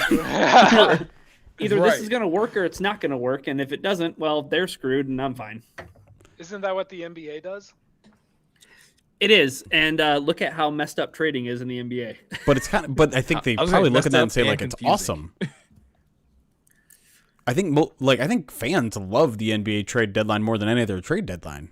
For sure, and we've But seen then way more I think if trades you're in the gonna, NFL. Yeah, yeah, and I think if you're gonna allow teams to trade that far into the future, I think you have to also adopt the other side of that the NBA does, which is like the ability to protect picks. Because like to Ryan's point, you allow GMs to just like potentially screw other GMs. Like it introduces like an interesting element to like trading picks, because it's like, sure, I'll trade you this, first round pick, but it's top 15 protected, and obviously like the protection falls off after, I don't remember how many drafts exactly, but an X number of drafts, and then you actually have to give up that pick. But like I that's the only way I think you make it not only interesting but also fair in that sense. Remind me how protection works. If you protect it for top 15, it means if that pick ends up being a top 15 pick, you get a second round instead? Is that, or what happens? no, it reverts back to the team who protected it. So like it's their So you don't pick get that anything? year. No. No, So, I think what you it does push is it one year down the line. it kicks your pick to the next year. Like if the Lions Okay. traded their first round pick, but it was protected top 15, it lands in the top 15. The Lions get their pick back, but their following year first Got it. round pick goes to them. But the thing is like Yeah. in these NBA trades, they'll have like, oh, it's top 3 protected, and then Right. if it doesn't convey, then the next year it's top 6 protected, and then Gotcha. and then sometimes it'll God. phase out to the point where it never conveys and it just ends up being like a second round pick or like 2 second round picks or something. And then the other Yeah. cool thing about the NFL that would be like a good safety net, Miko, to your point about like the protections, is like the step-in rule, where like you can't trade consecutive first round draft picks. Yeah. So Mm-hmm. I don't, but that's what got Micah Parsons to, you know what I mean? Like that is what greases the wheels on some of these bigger trades Or for Matt guys where Stafford. they want consecutive first round draft picks for quarterbacks or for, defensive players or whomever it may be. I don't know if that's a good thing or a bad thing. Like, I mean, I think at that point in time, I would hope it would make it more interesting to where teams would start being more willing to give up players. Like you start seeing more player for player type trades. Because I think that's the other thing that makes the NBA interesting. It's not like no one really cares about the picks, right? Like it's always like, okay, what collection of players did they get for this player? Yeah. Picks are And so almost I like think the if the add-on. NFL could, yeah, because like to Ryan's point, like if you're not getting a top 5 pick out of it, like then who cares? I'm just curious, like, what would the reaction be to the NFL media? Like, how would teams change if you open this up to the next 5 years? Because it's easy to say, like, oh, well, GMs will just trade, like, instead of trading away one in the next 2 years, they're just going to trade to pick one of their own picks away down the line. But the other GM has to accept that, right? The other GM who might not have a job in 3 or 4 years has to accept 5 years down the line. And why would they do that? right. I think what they're probably hoping for is, again, big picture, is that the teams that feel like they're on the quote unquote cusp of winning a Super Bowl are going to be more likely to be like, oh, I'll trade away a first round pick in year 4 and 5 to get this player. And the team that like needs those picks 4 or 5 years down the road, like, yeah, we're probably going to suck for the next 4 or 5 years. But that Or at GM, least for, like, the next that 3. GM isn't. If they're going to suck for the next 4 or 5 years, that GM isn't going to be around in 4 or 5 years. But I think that would have to change. Like, I think again, you're hoping that like for a team that knows they're rebuilding, like let's, for example, say the Cleveland Browns ever got their head out of the sand, and they're like, all right, like we're going to take this slow approach to rebuilding, and we're going to lean into the fact that like, yeah, we're probably going to be bad for the next couple of years because our quarterback is like, this is not the quarterback that we want. We don't think we'll probably be in the position to get one of the better ones. we're just going to kind of kick the can down the road. We're going to draft where we can, and hopefully in 4 to 5 years we can, we'll be in the spot to where we can either trade up for the number one guy or whatever. But it is an entire mentality change, I think, in terms of how teams would have to run. Yeah. It just a lot more Philadelphia 76ers types organizations. Yeah, I think there's way more immediacy in the NFL, and I don't know if I think maybe what it ends up doing is like it's a way to like grease the wheels on a deal that, like, say for instance, like Lions are interested in acquiring Max Crosby. Yeah, we'll trade you our first round pick now, but like we'll also give you this lottery ticket for the first round pick that we have 5 years from now. And it's like it's a little sweetener, but it's like not, hey, I'm this additional capital that maybe you want now in the immediate things. But like it is so silly. Like, Jeremy, do you know that there was a player traded in June of last year in the NBA for 4 first round draft picks? And his name is Desmond Bain. Have you ever heard of Desmond Bain? Any relation to the Batman universe? Okay, breaks off the rails. Kind of looks like him. Break is off the rails. Yeah, wasn't Desmond Bain in Memphis though? He was. Yeah. There's a great compilation of him. He likes to chuck the ball at players, like going out of bounds. Mm-hmm. Classic. Yeah, which he shouldn't be allowed to do with all those muscles. Like, that's should be borderline assault. Yeah. Hey, while we're talking about basketball, because I asked my friends this and none of them are into Michigan State basketball, what do we think of Jeremy Payne? Fierce. Jeremy Fierce? Fierce. Jeremy Fierce? Fierce. That guy. Dude, I called him the Brad Marchand of college basketball. Okay. Like, you love him if he's on your team, and everybody else looks at him and goes, "You're a dirty player." Was he the one that donkey kicked the guy? Dude's out there trip. Yep. Right after the Michigan game where he like tripped a couple guys, and then he tripped. I think in the next game he tripped another guy. Yeah, from Illinois. Yeah. Listen, every Michigan State team needs a Draymond Green type of reincarnated player. Jerry Fierce just seems to be that guy, and I'm gonna side with Mottie. Like, I understand if other teams hate him. Yeah, I love him. He's great. All right, that's fair. I mean, I wonder. He's a great player, but then you ask yourself if those little mistakes cost you games. Adding a free technical foul that's just because you lost control and kicked somebody, where you weren't supposed to kick.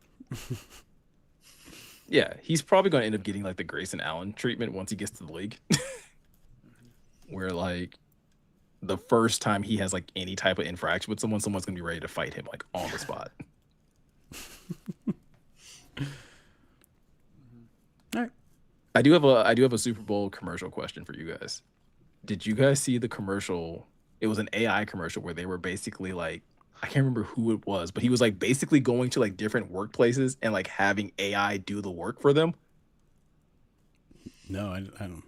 That felt like yes. All night last night when it came to AI commercials, each one, the running theme was like, "Hey, are you too stupid to like be in the shower without drowning?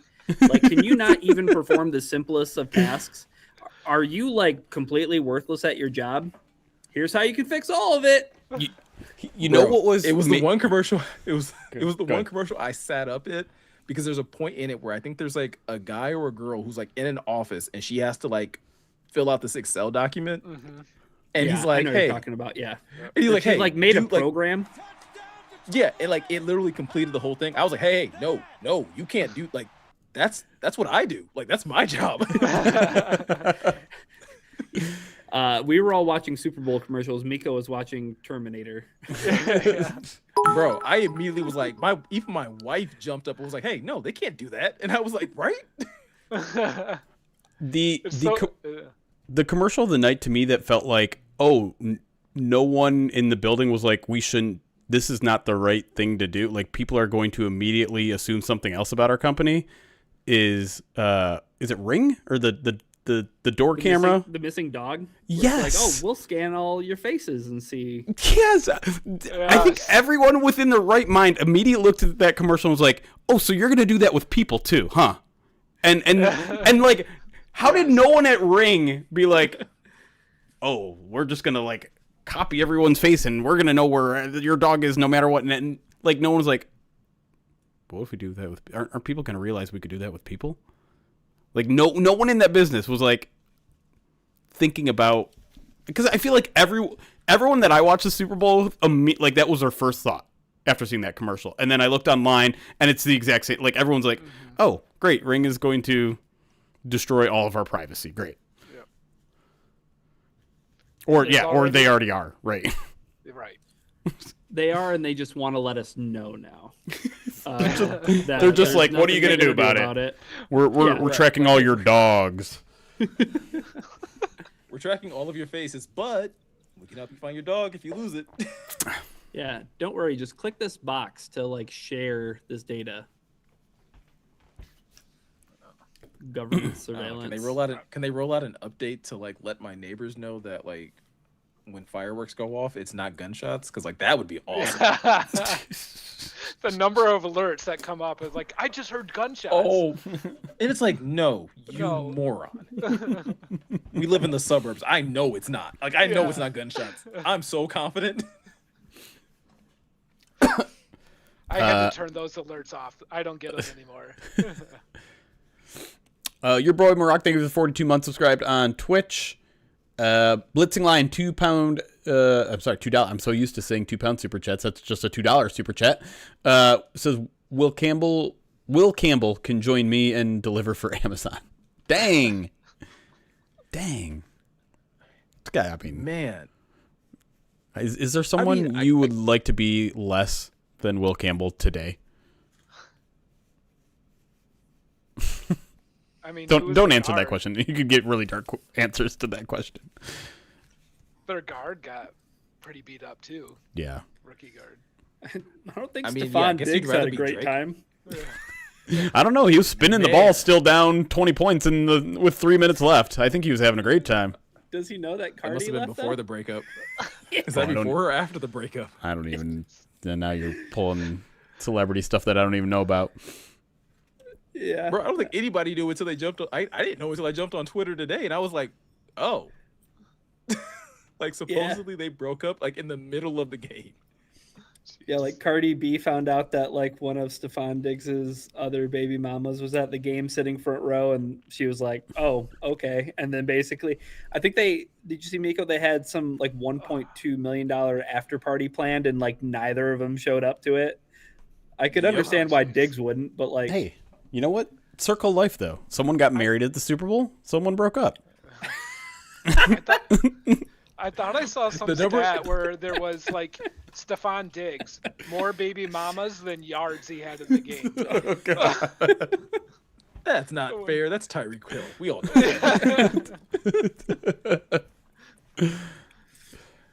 that. Kevin James Kirk 10-bit says, even with no touchdowns, Josh Meyer still doesn't win MVP. He the kicker? Yeah. Yeah. I would not have approved of that. I mean, if he had made like a 50-plus yarder, but they were all like 40 and under, weren't they?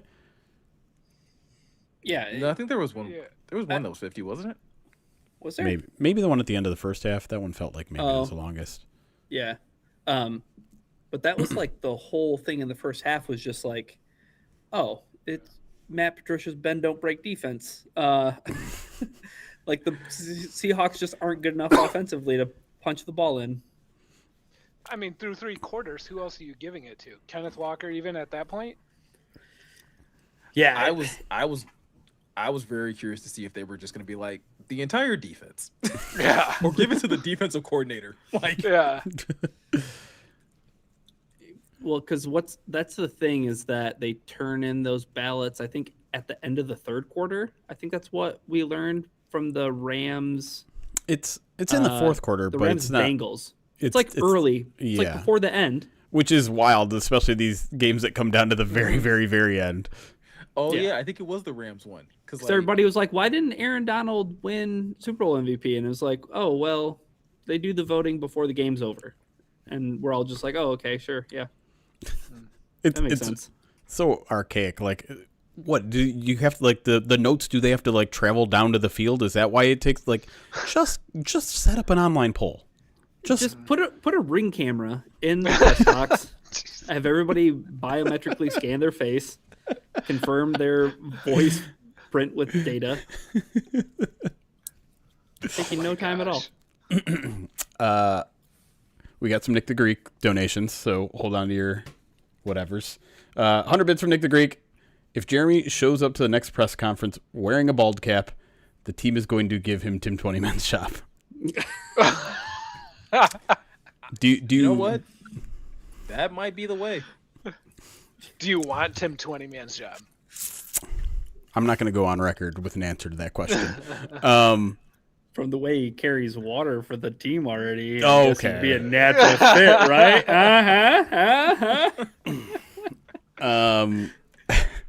AD Jerome, they give it 14 months. Subscribe to the channel.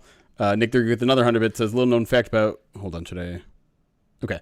A little known fact about Sheila Fordhamp. Her high school sweetheart and her first true love had alopecia. Sure. And 10 bits from Captain James Kirk says, Alexa has all of our voice frequencies for sure already. Mm-hmm. Probably true. Hold on, I'll be right back. Our phones are listening to us. Who are we kidding? You know, I get that all the time. All of a sudden, me and coworkers are having a conversation. Then I go to my phone and look something up, and there's an ad for something. I've never typed this into my Google. There's no cookies. It's literally listening to it. The scariest thing is when you have a thought about something, and then you see it in the ads, and it's like, okay, that hasn't happened, but like, Yeah. like think about it twice. I forgot that happened with me the other day. But yeah.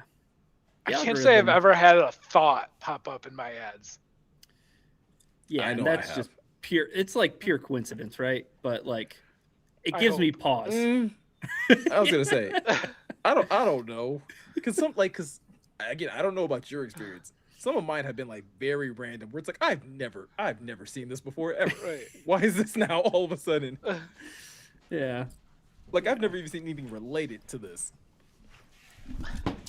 I seriously hope Jeremy does get wet blanket ads. Hey guys, guess what came in the P.O. box the other day? Yes. Bald cast from Nick the Greek. That's right. I'm not actually gonna wear incredible. this. It's like, I was gonna say Maybe incredible. it's a channel point redemption down the line, but I was gonna say it now has to be. Yeah, for sure. I mean, I would easily send you 30,000 for that. Yeah, I was gonna say, there's a that's second easy- one. that's So an if you easy guys 50,000. you guys can fight for the second Right. one if you want. I'm already bald. Nico doesn't Jeremy. really Like, need I'm all good. natural. But if you want a white colored one for some reason that I don't know what you would do with. if you want Get to into- blend get and into go the white turning face, point. Nico. Get into the Turning What a Point great way concert. to continue Black History Month.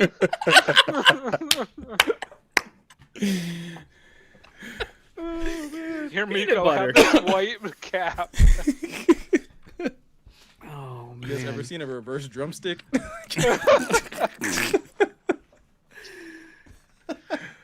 Oh man.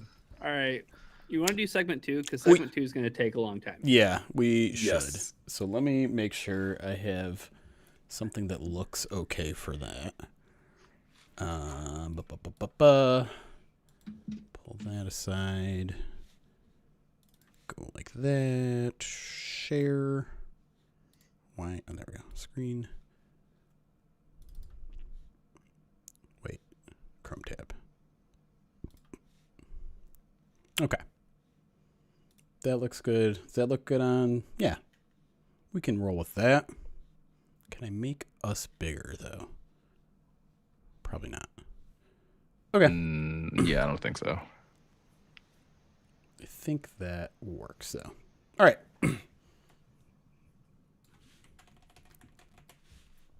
Okay. You guys ready?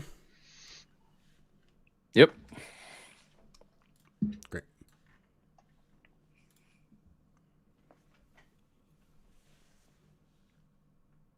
And welcome back to the Pride of Detroit POD cast. In the second segment here, we are finally getting to our defensive player tier ranking. If you missed our podcast last week, we did this exact same thing with the offense where we took a look at the entire roster. I take that back. Not the entire roster. The guys that basically played and contributed to the offense and basically broke them down into several tiers. We're going to do the exact same thing with the defense. So this is not every defensive player that's on the roster, but at least those that contributed and a couple of players that we at least expect to contribute next year, specifically looking at Levi Onwuzurike because he didn't play, but he's on this list. So with that said, let's go ahead and just kind of kick this off Mottie, since you're here, it's going to be interesting to see what we do if we have any tiebreakers. I don't know. I guess Jeremy gets to decide because he's the boss. So Yes. I'm just going to make that the rule. Whoa, no. Hold on. This was my thing. That's not the rule. That's not the rule. Listen, dude. Listen, he signs the checks. I don't know what to tell you. That's not true. Jeremy doesn't sign the checks, but Is not his at name all. Vox Media? What's going on? All right, we got to kick things off with Aiden Hutchinson. Jeremy, I'm going to have you get us started here. Where would you have Aiden slotted?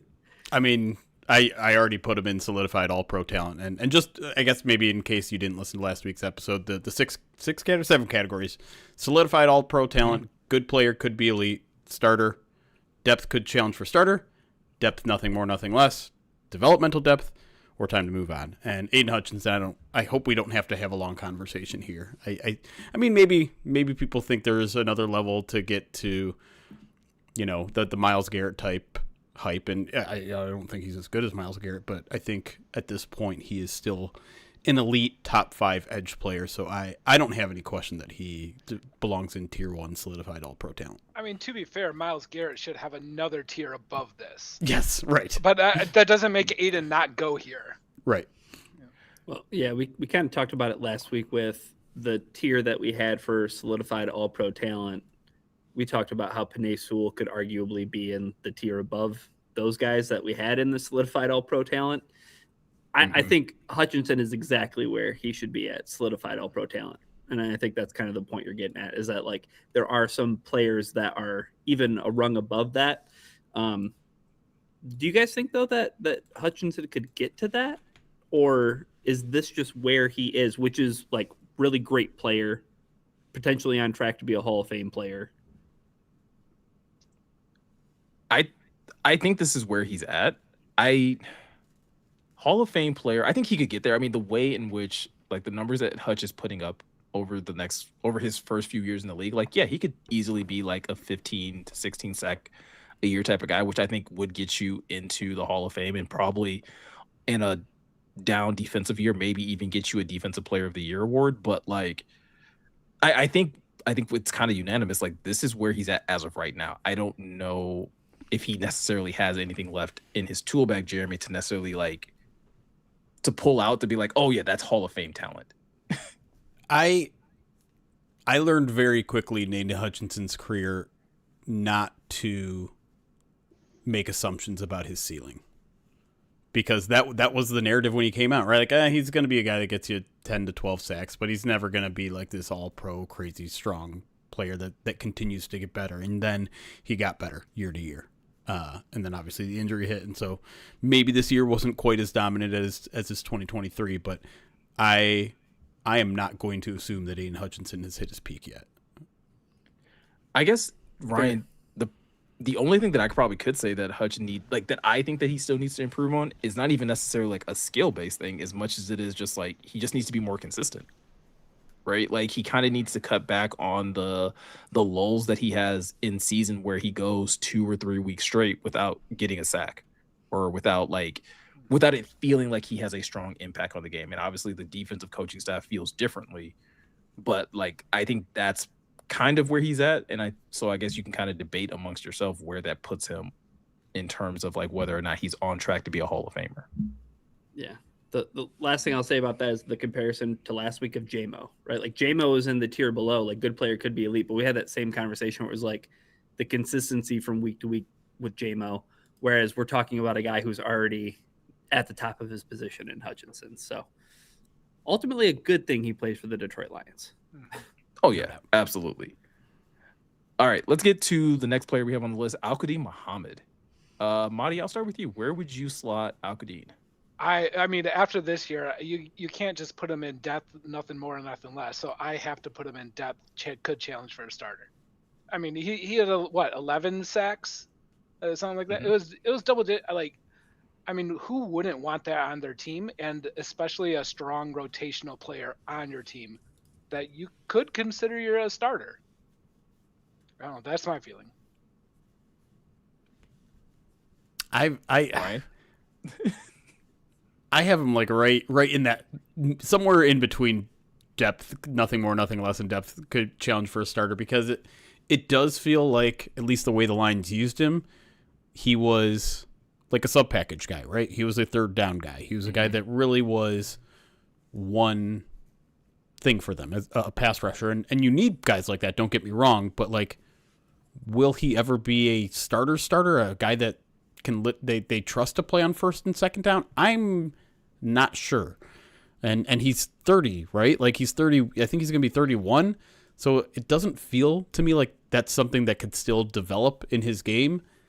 And so I think I'm leaning more towards depth, nothing more, nothing less. But he's also like an important player. I think this is going to make these lists look a lot different than they did on offense, because a depth player on offense means you're a reserve. You're only going to play if someone gets injured. But depth on defense means you're going to get 20 to 30 snaps a game, because there's so much rotation, I guess, except if maybe you're in the secondary. But a depth player on the defensive line, it sounds like a pejorative to say depth, nothing more, nothing less. But I think that's where he belongs, and that's a good thing for him. And that goes into how do you define a starter at defensive end? Right. You know? I think for Lions fans, a lot of them want a starter who's getting similar types of playing time with Aiden Hutchinson playing on the other side. So I think for Al-Qadim Muhammad, I have him in depth, could challenge for starter, just because he finished tied for 11th the NFL in sacks. He was 9th amongst all edge rushers, according to PFF, in pass rush productivity this season. That's a guy that, even if the Lions drafted a guy to be their quote-unquote starter, Miko, if Al-Qadim Muhammad ends up back in Detroit in training camp, that's a camp battle. That's depth could challenge for a starter. Yeah, and that's exactly how I see this. Like, I get what you're saying, Jeremy, in regards to, like, you know what, he's on the, he's 30, he's definitely an older defensive lineman, but if he stays in Detroit, like, he's absolutely in the running to be the starter opposite Aiden Hutchinson. And obviously we know the Lions prioritize certain things from their defensive linemen, and that may keep him from necessarily being the starter.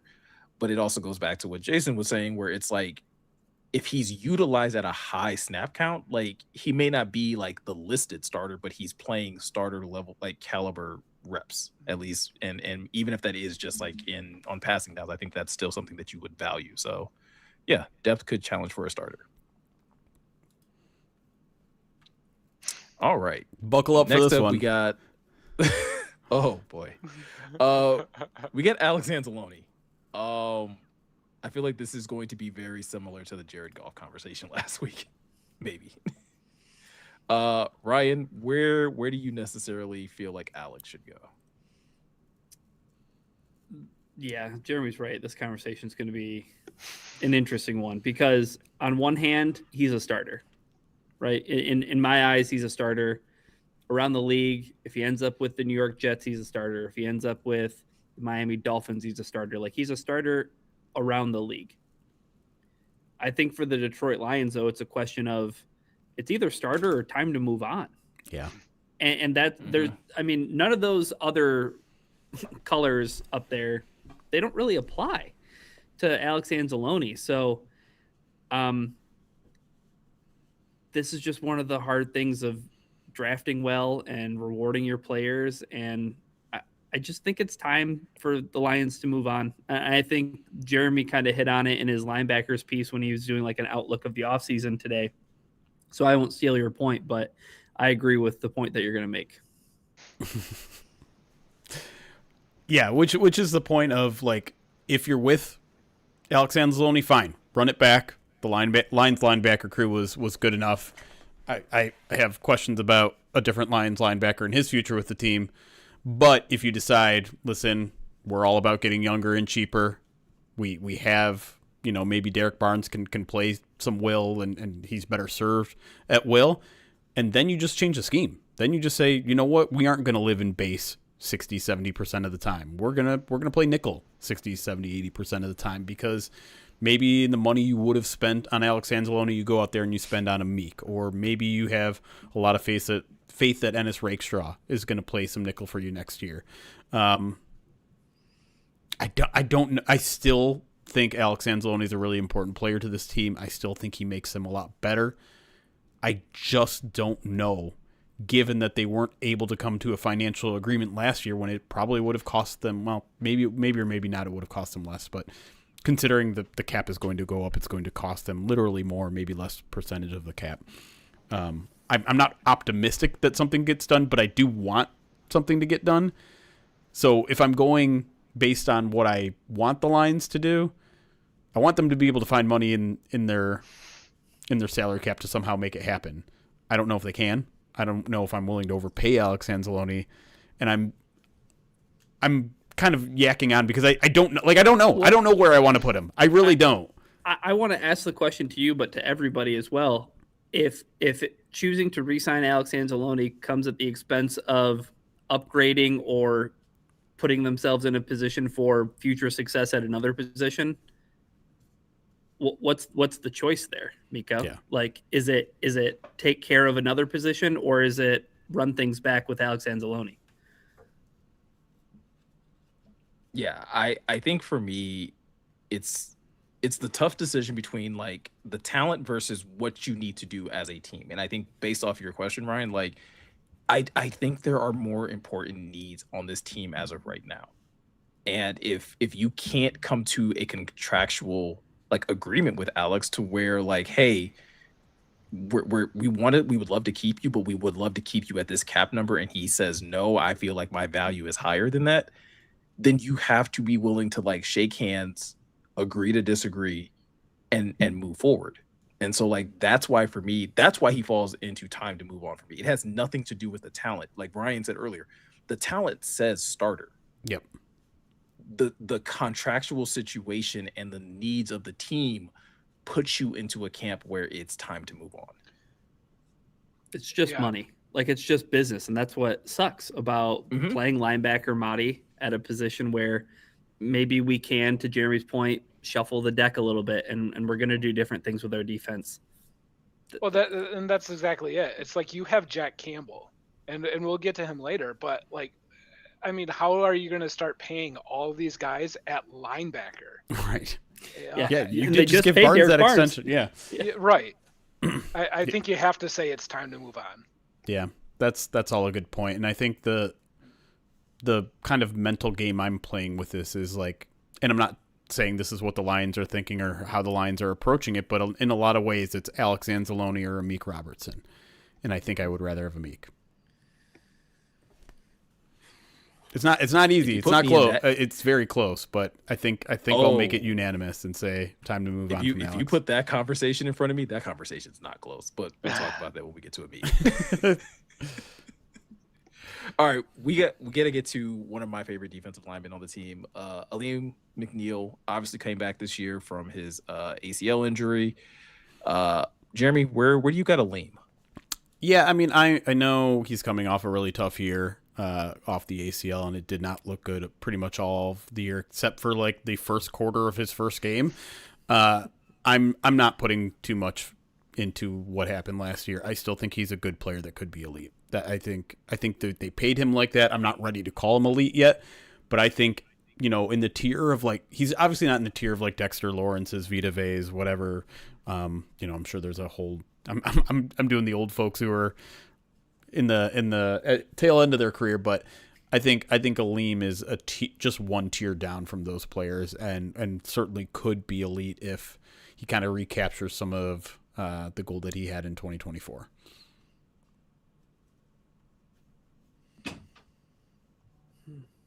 Yeah, I mean, I'll agree. I mean, if you're saying that all pro talent can have 5 people at their position, how many people can go into this good could be elite? And at a position where you'd say every team needs 2 starters, 2 starting defensive tackles, I mean, I gotta imagine that there's 20 people in this league, maybe 15, that fall into this category. Yeah. And I'd put Aleem in it. What do you think, Miko? I would say last year I definitively had Aleem in good player could be elite. Like before his tore his ACL, I thought he was one of the best defensive tackles in the NFC. This past year, like I think to Jeremy's point, I don't know if it's fair to take him out of that category simply because he's coming back from the injury. And I think it becomes a matter of like how much you weigh the impact of the injury. So I'm going to continue to keep Aleem in that tier because I think he still has that level of talent, but he's not as close to the top of it. Like kind of like if we start putting people in this class, he might fall back further than when I would have had him before he tore his ACL. Yeah, I guess I also just kind of think about like what makes you elite at that position, right? And you can define it in a couple of ways. And I don't know if I'm for certain that Aleem is ever going to be a consistently elite pass rusher. I don't know if he's ever going to be a consistently great run defender. But there's enough that happens from like game to game, especially in 2024, where you can say unequivocally, like, that guy makes our team better and he's great. But will he ever be amongst, the top players at his position? I don't know. I don't want to put too much stock in it. He had a great 2024. He was the death blow to their season, I thought. Like losing him and Carlton Davis in that Buffalo Bills game. Yeah. That was just the stress test that the defense couldn't withstand. So I'm good with putting him in good player, could be elite, although I question whether or not he can ever be elite. He's a darn good football player, and the Lions are better for having him. Yeah, I think that's fair. All right, next we get to Amik Robertson, and I'll go ahead and kick this one off. I may lose this battle, but I will say it anyways. I have Amik in good player could be elite. I think, first of all, as a nickel, he's definitely deserving to be in that category. As a DB in general and his versatility to be able to play inside and outside, he's one of their best corners, period. And I think that's where I have a lot of appreciation and where I see a lot of his value to this team. And to Jeremy's point earlier, like if the question came down to like, hey, do you want to keep Amik Robertson or Alex Anzalone? I would unequivocally, the minute that question ended, be saying Amik. I'd probably say Amik before the question was fully wrapped up. Because like I think he's that important to a secondary where we have a lot of questions, like regarding the safeties, regarding Terrion. Like I feel like I can be very confident in what I'm going to get from Amik year to year, and it's literally regardless of whether he's playing nickel or on the outside. I don't agree with the take. It's an interesting take, and I'm not completely against it, but it's also interesting that the Lions were in a place last year where he wasn't even a starter on the team. Like they had their outside corners, and Ennis was going to play nickel, and Amik was going to come off the bench. And to be clear, I don't think he belongs in depth, should challenge for a starter. I think he's a starter. And I think some of his value is exactly what you said, is just that sort of versatility, his ability to play nickel, his ability to play on the outside. I think he's better actually as an outside corner than he is at nickel, but the height thing is a little bit more of an issue on the outside. And he just, I think that's going to hold him back for his entire career to ever be considered elite at his position. So I think like he belongs on the high end of starter category, but I don't think elite is in his future, even though beyond just being a good starter, there's added value there because he's also versatile. Yeah, and I would agree with you, Miko, that like if it became Alex versus Amik, I mean before the question ends, I'm taking Amik personally as well. I'm not sure that qualifies for good could be elite though. And I mean his versatility, like his value to this team is tremendous. But I'm kind of with Jeremy. Like he has his limitations. Like he's going to play great, and sure, one game against Justin Jefferson, he shuts him down.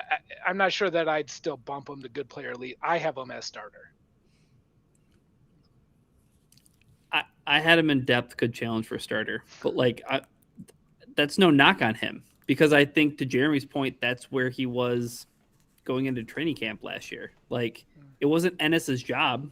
Like, Ennis had the opportunity to win that job, and he didn't because of injury. But I think Amik, if those guys are both healthy, I think Amik probably still wins that job, in my opinion. But that's fine. He's a starter. I'd be fine. I'd be totally fine if they decided to have him be a starter next season. Like, I'm cool with that. But I think if he's on the roster, he would go into the season as your starter at nickel, right? I would consider him the front runner. We haven't gotten to Ennis yet. But so is the question a little bit harder for you then, Ryan, between Anzalone and Amik? Because it sounds like you would have had Alex in the starter category had we not put him in time to move on, and you don't have Amik in that category as a starter. I think what's tough about this exercise is like looking at players in a vacuum versus looking at the Lions situation and their cap situation. True. Right. Right. So that's fair. I think that's the difficult rub there. So yeah. All right, let's move over to another member of the secondary. We have Avonte Maddox here. Mottie, where would you have Maddox slotted? I mean, we talked about it a little bit too with like the safeties and what we have on this roster. Like for next year specifically, like I want him back. I want him on my team. I thought he played great. Is he ever going to just be a starter across the league? I'm not sure. So I put him in depth, could challenge for a starter. It's either that or depth, nothing more, nothing less, right? Like on this team, given Brian Branch's future, given Kirby Joseph's, like if he were to re-sign here, he would be depth that could challenge for a starter. Is that really where his talent lies? Or is he more just really good depth? I kind of lean a little bit more towards the latter there, but I mean, he played like a starter last year when he we're talking about a sample size of like 4 games though, like 3 or 4 starts. And that's where I'm like, okay, that was a great run. Like good on him. He's he's a better fit in Detroit's defense, where in Philly, like they just couldn't find a spot where he could play at a high level. Maybe he's still got a little more juice in him, and maybe he could challenge for a starting job. But I just, given that it was such a small sample size, I think I have him in depth, nothing more, nothing less. But again, like kind of the high end of that tier where like he might have to be the starter in the first month of the season or the first 2 months of the season. Yeah. Situationally, I agree with everything. I'm putting him in depth, nothing more, nothing less.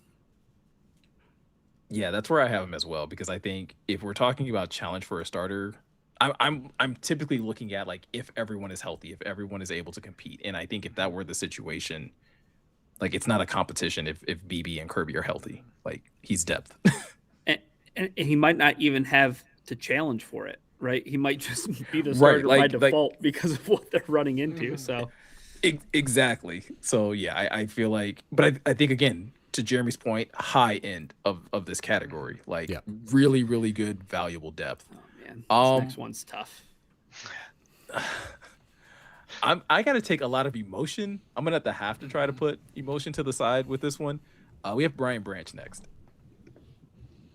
Brian, you go first. Yeah, I volunteered for this by saying this is going to be tough. I think that at the end of 2024, you could have said that he was trending to like solidified All-Pro talent. I think it was a really rocky 2025 for reasons partially out of his control. Change in defensive coordinator, secondary that couldn't stay healthy around him, losing Kirby Joseph next to him. I think even with all of those things withstanding, Brian Branch was making plays left and right when the defense needed plays to be made. I'm going to put him in good player, could be elite, because I still think that that's where, if he comes back from this injury, if the Achilles doesn't affect him too much, and again, I'm doing all the if things, but I have him in good player, could be elite, because if he does come back healthy, he could be elite. I would have him in that category even without the Achilles. Okay. I think it's a lot like the argument you made about Sam Laporta last year, where it was just like, yeah, we've seen flashes of elite. There's no doubt in my mind that Brian Branch could be elite, But even when he was healthy, it wasn't showing up every week. There were some ups and downs. Mm-hmm. There was some lack of consistency. And I just need to see him string together multiple seasons of elite play before I can put him in this solidified all-pro talent. And now with the added, like, who knows when Brian Branch is going to look like Brian Branch again. It's probably not in 2026. You can't, I don't think you could in good faith put him in the top category. But I still, like, given his age, given, the improved medicine and lifespan of guys with Achilles injuries, I fully expect him to make a run at that solidified all-pro talent level still in his career. It's just, he has to do it in 2027 and 2028, like, before I can put him in that category. It's just that much more of an uphill climb for him, right? Yeah. Yep. Do you think his boneheadedness at all, like, keeps him out of that all-pro level? It belongs in the conversation, right? Like, at least a little bit. There was almost that shift in the Packers game, right? Where it was like, before that, I don't think we had really seen that side of Brian Branch, Miko. Mm-hmm. And then it was like 0 to 100. You know what I mean? Then it was like, okay, target on his back almost. But then the Chiefs game happened. Like, I think, again, I think this is where, like, that aspect of Brian Branch's personality or that aspect of his play, I think is going to be subjective from, like, fan to fan. I personally, as a person who loves safeties, like, that's my favorite position on the football field. I love my safety to have a little dirtbag in him, like, and I just do. Right. And so, like, I love that aspect of BB's character, mainly because it doesn't spill into other aspects of his life. Like, it's kind of like the JMO stuff where, like, JMO is like 0 to 100 when he's on the field. And then, like, when he's off the field, like, he's just like quiet kid that, like, likes to have fun. Like, so I can, like, compartmentalize the two. But I'm with everybody else. Like, I have him in good player, could be elite. I think it'd be disingenuous to put him in any other category. The only thing I will say is I have him above Aleem. Like, I think he's further along in what he's done to establish himself as an elite safety with or without the Achilles injury. I'd agree. Like, I think I'm willing to do that, but I think it's very close. Well, because I think, like, wasn't it like last year, like, he went into the year and, like, was considered, like, the second best safety, like, behind Kyle Hamilton? I can't remember if it was him or Kerr, but yeah, like, there was someone there. I have no problem with that. But I think it's kind of 1A, 1B, because it's both. I think it's with both of them, it's a matter of, like, consistency all the time kind of thing. Yeah. Yeah, I'll go sign that. All right. Next we have Derek Barnes, which I think is an interesting one, considering. I guess I'll ask it this way, Jeremy. Does the contract situation make things easier or more difficult with Derek Barnes on where you want to slot him? It makes it more difficult because it clearly shows that their perception of Derek Barnes is a little different than mine. Because I think he's dropped all the way, in my opinion, to depth could challenge for a starter. Now, do I think he's going to be a starter next year? Yeah, I do. But I think that's a position that they can upgrade on, or Derek Barnes needs to show that he can step up because they carved out a role for him in this defense as that Sam linebacker, and he did not live up to it. Like, obviously, tough luck with the injury last year when we were ready to see everything he could do, but, like, and maybe you could argue that, this is his first year off an injury and maybe he'll look better towards next year. But here's the thing, like, this idea of Derek Barnes as a pass rusher has always just more been theory than fact at the NFL level. And he, amongst, pass rushing linebackers, off-ball linebackers, he had one of the worst PFF grades in pass rush, one of the worst pass rushing productivities, pressures, like, sacks. It just wasn't happening for him there. Do I think he could be a better, like, off-ball linebacker who can stop the run and drop into coverage? Like, yeah, maybe. But that's something that, like, he was continually working on. That's not something that he came into the league with all those skills. And because he's been used more as an edge lately, I don't know if he's a starting level talent, even as an off-ball linebacker. So I'm dropping him down all the way there. I know it's not probably completely fair, but I just think Derek Barnes has a lot to prove to me, and I'm not ready to consider him a solidified starter. Tell Baker Mayfield that he can't do pass coverage. I mean, fair. That's a very fair point. I mean, in the end, I have to agree with you. Like he has to prove more to say that he's the off the ball linebacker starter. Yeah. And we just talked about Alex Anzalone. I'd rather have Alex Anzalone as my off the ball linebacker starter. Yep. But I'm not ready to move on from Derek Barnes yet. So I mean, ultimately, I'm in the same spot. And Mottie, you don't have to agree just because he's the boss doesn't mean you have to. I'm not going to agree. I'm not going to agree for that reason alone. I see the same things. There's so much inconsistency that I put him ultimately where we put El Kudin. Like I want him on my team. I see a role for him on my team, but I don't know if I want him out there 60 plays a game. Ryan, where do you have him? Yeah, I think in 2023 there was enough to say he fits here in Detroit because he is making those leaps in run defense, and I'm gonna put him in the starter category because I think that part of the reason maybe why they feel comfortable, or I don't know, why they could feel comfortable moving on from Alex Anzalone is because they really believe in Derek Barnes. Right? Maybe Alex Anzalone would be more of a priority if they didn't feel like that transition could maybe happen as easily. So I'd put him in the starter tier. And we have our first official tie because I would also put him in the starter category because I honestly do think Derek Barnes would be a better off-ball linebacker than he would be a Sam.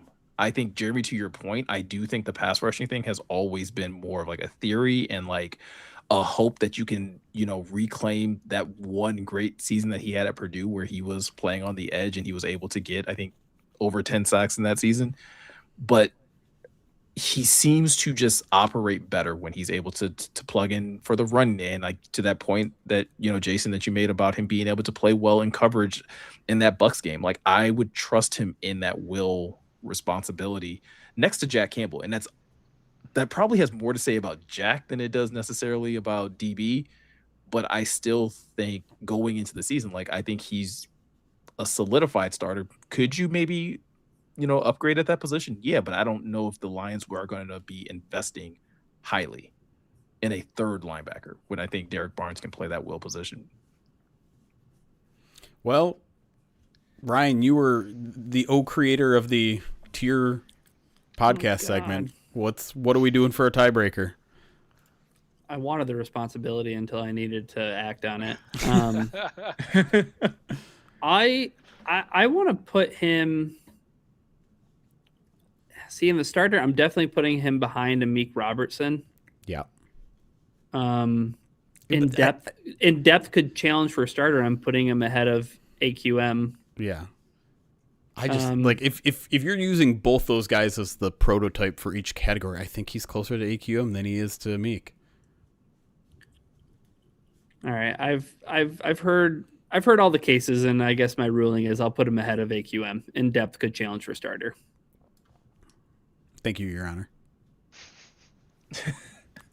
I would say like we're adjourned. Check, right? Yeah, I would say we're adjourned, but like there's 12 more players. We're like 15% of the way. All right. We get our first player of the DJs with DJ Reader. Ryan, where you got Reader? It's nothing personal, DJ Reader, but I think it's just time for the Detroit Lions to move on. They have Tyleik Williams. There's another player on this list that I think that I would rather have over DJ Reader in terms of maybe cost. So DJ Reader, thanks for your time. Thanks for your veteran presence. Thanks for some of the plays you made. It's time to move on. Yeah, I'm with you. He cost $11 million per year the last 2 years. I don't think he's going to fetch anywhere close to that. So there's always a, hey, I like your team. I like the ability to maybe play for a Super Bowl contender. I'll sign a $3 million contract. If something like that is in the cards, sure. But I don't think it is. And I think the future of the Lions defensive tackle is already here with Tyleik. I think throwing Levi into the mix, along with obviously already having Aleem, you don't have really even room necessarily for Tyleek in terms of DJ Reader in terms of playing time. So if he wants to play a whole bunch, this might not be the right spot for him anyways. So I'm in the time to move on category for DJ Reader as well. No comment. Agreed. Everything. Yeah. Yeah, I think that one's pretty unanimous. I would say if he wasn't in time to move on, it would, again, and I think it goes back to Jeremy, what you were saying about what he would want for playing time. It would be depth could challenge for a starter. Yeah. But I think the thing that's going to be really interesting about the defensive tackle position, because I think a lot of those guys could kind of probably fit in that category. But we'll move on from DJ Reader and move over to DJ Reed. Mottie, where would you have DJ Reed slotted? This is one that when he played for the Jets and we signed him to replace Carlton Davis, I was like, this guy is amazing. Like, I'm so happy that we got this contract, this guy coming in. And I mean, was his injury a big factor of it? It just seemed lackluster to me throughout the year. But his history with the Jets tells me that he's still a starter on this, and not just on this team, but any team that he'd go to. And I just don't see him as a good player could be elite, and I don't see him as depth could challenge for a starter. I think he just slots right in as starter. I think he slots right in at starter as well. I don't think that he has that ceiling maybe to be elite unless he's on a defense where maybe there is a number one corner opposite of him, kind of like with Sauce Gardner. And I don't see any other player on the Lions roster right now being a number one cornerback. But he's a solid starter.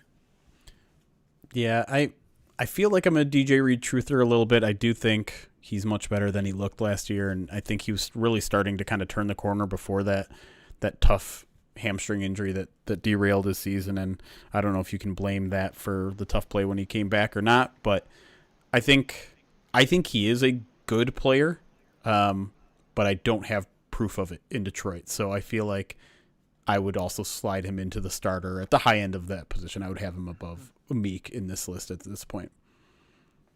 Yeah, I would be in agreement. I think he is a good player.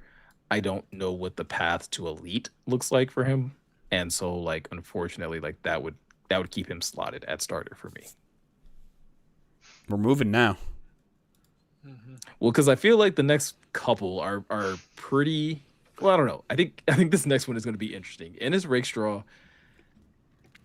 I feel like by default I have to put him at developmental depth, but like I feel like he's been in Detroit for so long that I don't know if he should still be in that category, Ryan, or if he should be in depth, nothing more or nothing less. And so I'm going to just say developmental depth at this point, because I just still haven't seen him like on the field enough to know that like if he's really like grown or developed as a player. Yeah, I think a guy who was drafted in the second round, it's hard to put that player in developmental depth. That player can't be a developmental depth player. That player needs to be a contributor.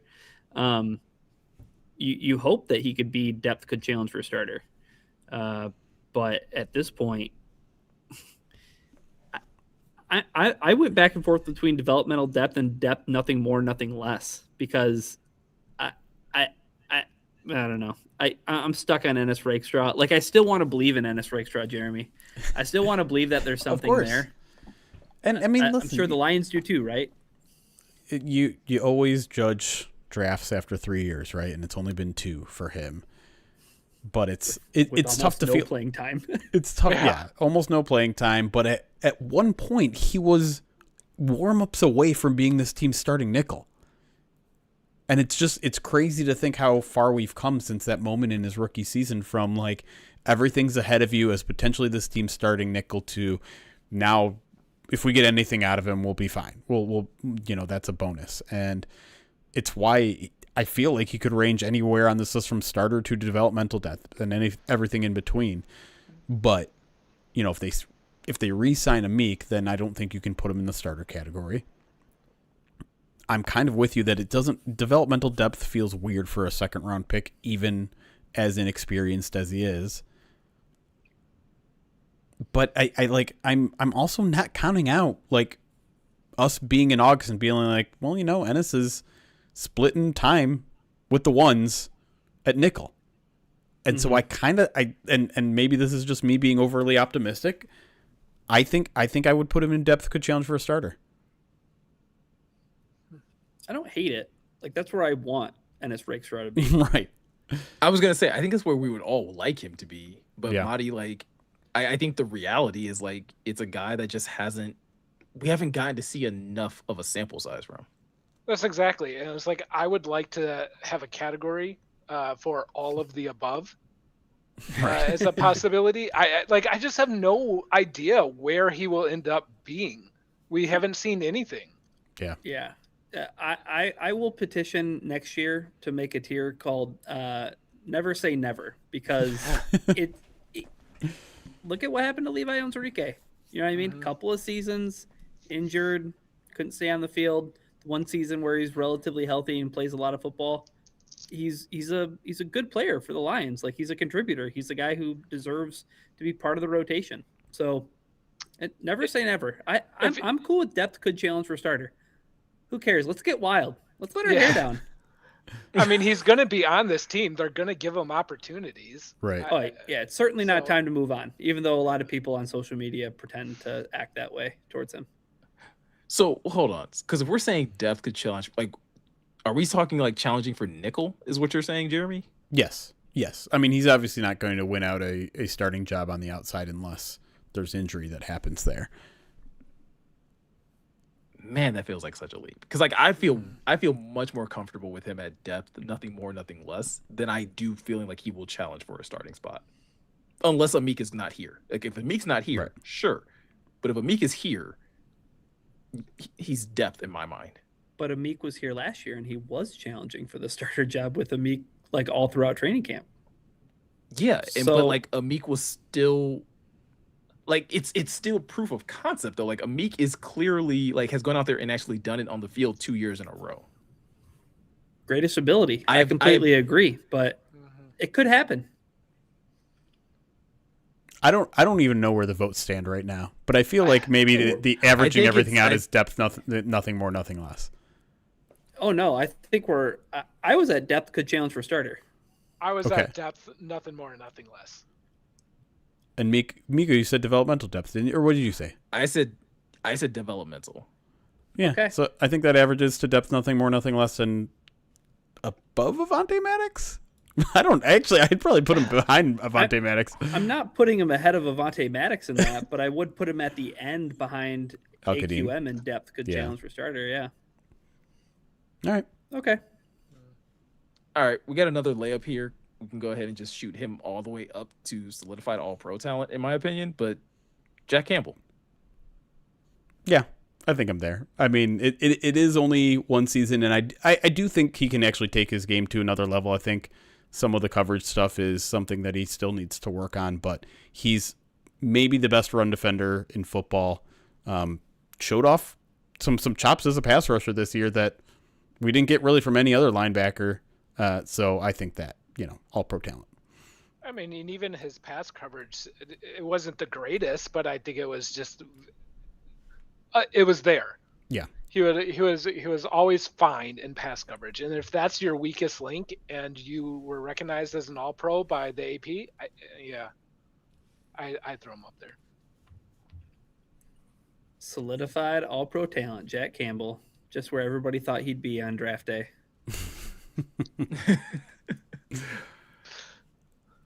All right. This is another player where I think things get very interesting. We have Josh Paschal here. Jeremy? I hate to do this to a guy that has a great story with him, has gone through a lot of adversity and come out on the other end. But even when he was healthy, I haven't seen enough to warrant a roster spot for Josh Paschal. Obviously throw him out there in training camp, let him try to win out a spot on the 53. But if I'm being honest and I'm Brad Holmes, I am operating this offseason like we can do better than him on the 53-man roster. And so I think it's time to move on. That's kind of my thought too. Is like, I mean, at this point, can you trust him to be on your 53-man roster in a spot that you need? And I just don't see it. I'm in time to move on. Ryan? I'm oscillating between depth, nothing more or less, because that feels like nothing more, nothing less feels very spot on for Josh Pascal. Like that is who you're going to be. Like, you are going to be a rotational guy, and you're going to be on a 53-man roster if you can prove to, one, be healthy, two, you have the versatility, right? I think that's what they like most about him, is that his ability to be a 3-tech or to line up outside. So I don't know if it's necessarily time to move on. It's time to upgrade. It's time to have contingency plans. It's time to not trying to make Josh Pascal happen. And that'll be something we say about another defensive end. But I'm willing to put him in depth, nothing more or less. Yeah, if I could petition for another category next year, it would probably be like fighting for a roster spot, or like needs competition, because I think that's where Josh Pascal like realistically fits, is like bubble. I don't think to Jeremy's point, like, is he necessarily a shoo-in to make the 53-man roster? No. But you also have like a serious issue at edge, and like you can kind of question defensive line depth in general.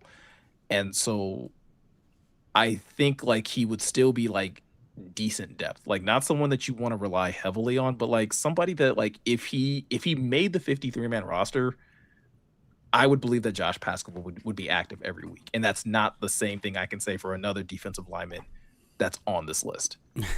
And that's because we saw it.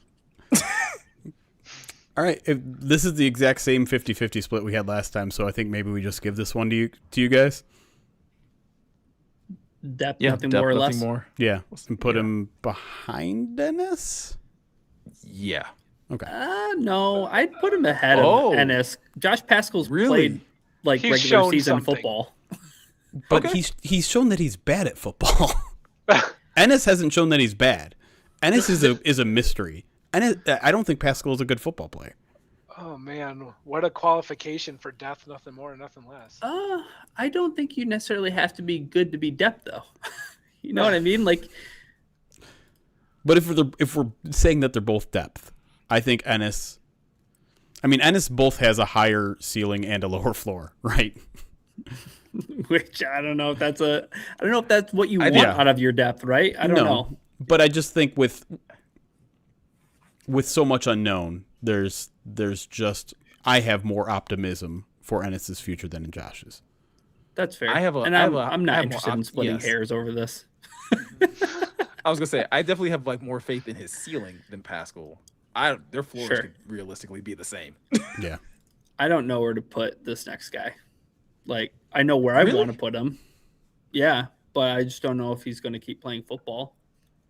I think at a minimum, Jeremy, Kirby Joseph is at least good player, could be elite. I get that like his future is in serious question. I think obviously at his, like, when he's healthy, he's all pro talent. But considering like if we're going to factor in the injury and everything like that, I still think he's at least a good player.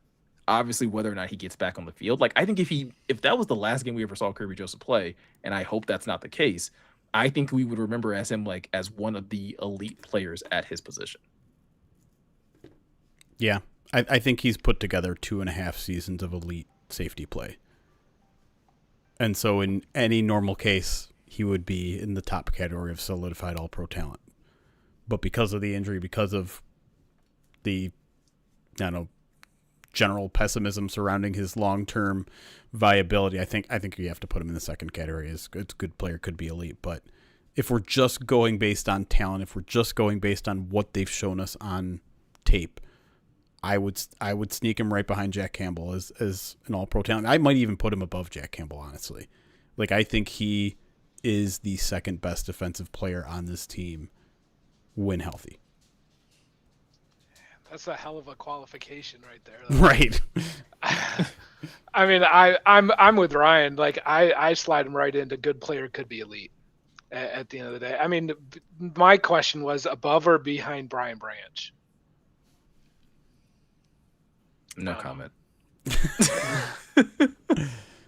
But again, I feel very strongly about Brian Branch. That has nothing to do with Kirby. But I think I think they're a 1A, 1B in all honesty, just because they do different things better. Like I think Kirby's better at like ball production and being able to create turnovers in terms of interceptions. I think BB's the better tackler, the better run defender. So if he's healthy and like the knee's not a problem, he's behind Jack Campbell to me. Yeah. Like based on talent alone, like he is solidified all-pro talent. yeah. And I think that's the part that makes it difficult for Kirby, right? Is like knowing the injury, should he still be in that category? Yeah, I don't know. And I You just think a can't good play the argument what could ifs be with made. it, you know. Yeah. Yeah. Well, we're about to do that with the next player, so True. might as well kind of. Levi Onwuzurike. I feel like there's a pretty easy category to put him in, but Brian, I'm interested to hear what you think. He's depth, nothing more or less, is Levi Onwuzurike, and I don't think that that's a knock on him at all, because there's an Aleem McNeil on this football team, and there's a Tyleik Williams on this football team, and there's an Aiden Hutchinson on this football team. And the nice thing about Levi Onwuzurike is that like he could moonlight at all those positions, but he's not going to challenge to be a starter at any of those positions. Like especially in Tyleik's role, I think specifically. So Yeah. now I don't know, depending on what they do at edge. Right, because he's got that versatility, right? Yeah.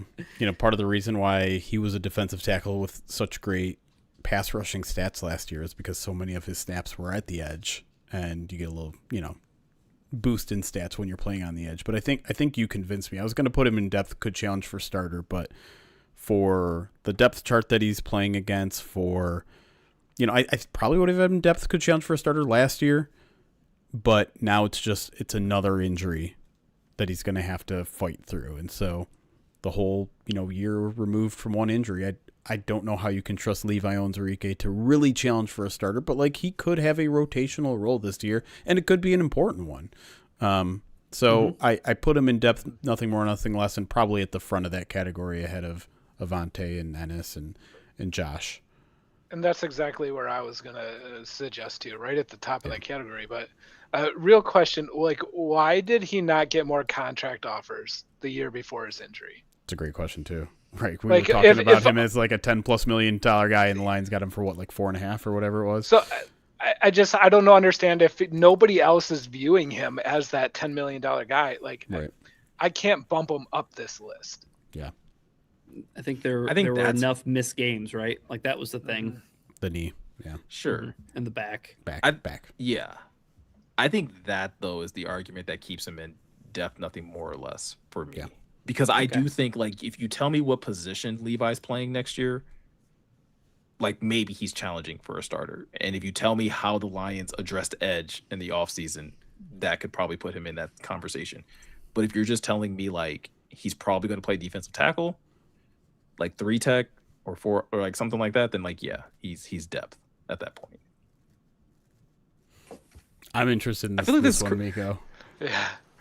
I feel like this category is about to get very, very crowded because this is exactly where I have Malcolm Rodriguez. Like, I don't even know if this one needs to be explained necessarily, Jeremy. I am interested if anyone's going to make the case that he could challenge for a starting job, because I know there is some people that, they saw what he did early in his career, as essentially a starter, and wonder, like, we keep talking about Derek Barnes taking Anzalone place, but what about Malcolm Rodriguez? I'm not there personally. I think there's just too many limitations to his game to ever make him anything other than a role player. But I think, to be clear, I do think they could do something like what they did with Zach Cunningham last year and just have him as a sub-package guy, as a, whether it's goal line or, third and shorts, whatever. I think there's a role for Malcolm to play on defense, but I don't think he's ever I don't think his ceiling is starter. So I think I put him ahead of Levi in the depth nothing more, nothing less category. Yeah, and I agree essentially. I mean, like, if you tell me that we move on from Alex Anzalone and our starting linebackers are Derek Barnes and Jack Campbell, and then if you still want to play 4-3, what did you do in the offseason to address it? If you did nothing and you tell me that Malcolm Rodriguez is that third starter, I'm like, oh man, like that doesn't feel that good. I view him also as depth, nothing more, nothing less. I don't want him as my starter. Yeah, if he's a guy, Ryan, that's coming in on a couple sub package downs, if he's filling in specifically on early downs too, because I think to Jeremy's point about his limitations, like I think if people want to call back to like that rookie season, like yeah, Malcolm was really good, specifically in run defense. A couple of like blitzing situations, he was not very good in pass coverage, and so like he's the guy though that like if you go down one linebacker, you're happy that it's him that's kind of coming off the bench to play a couple snaps for you. So like yeah, depth, nothing more, nothing less for me. Yeah, I think we have one player missing from this tier list, unfortunately. Who'd I Grant forget? Stewart. But They did. Yeah. That was probably intentional. I don't know. Oh, He's a special teamer. Jeremy slings and Jeremy arrows. purposely slided Grant Stewart. I think though the reason why I bring up Stewart is that in the offseason I could easily see them deciding between these two guys, right? Because like the role is like special teamer. Yeah. But do we need a spot start? Do we need, as you mentioned, a sub package role? Do we need a kick returner?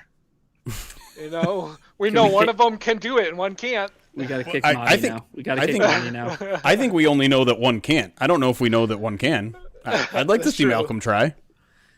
I would though, like as far as like depth, nothing more or less. I would put Levi ahead of him personally, but and even probably Avante.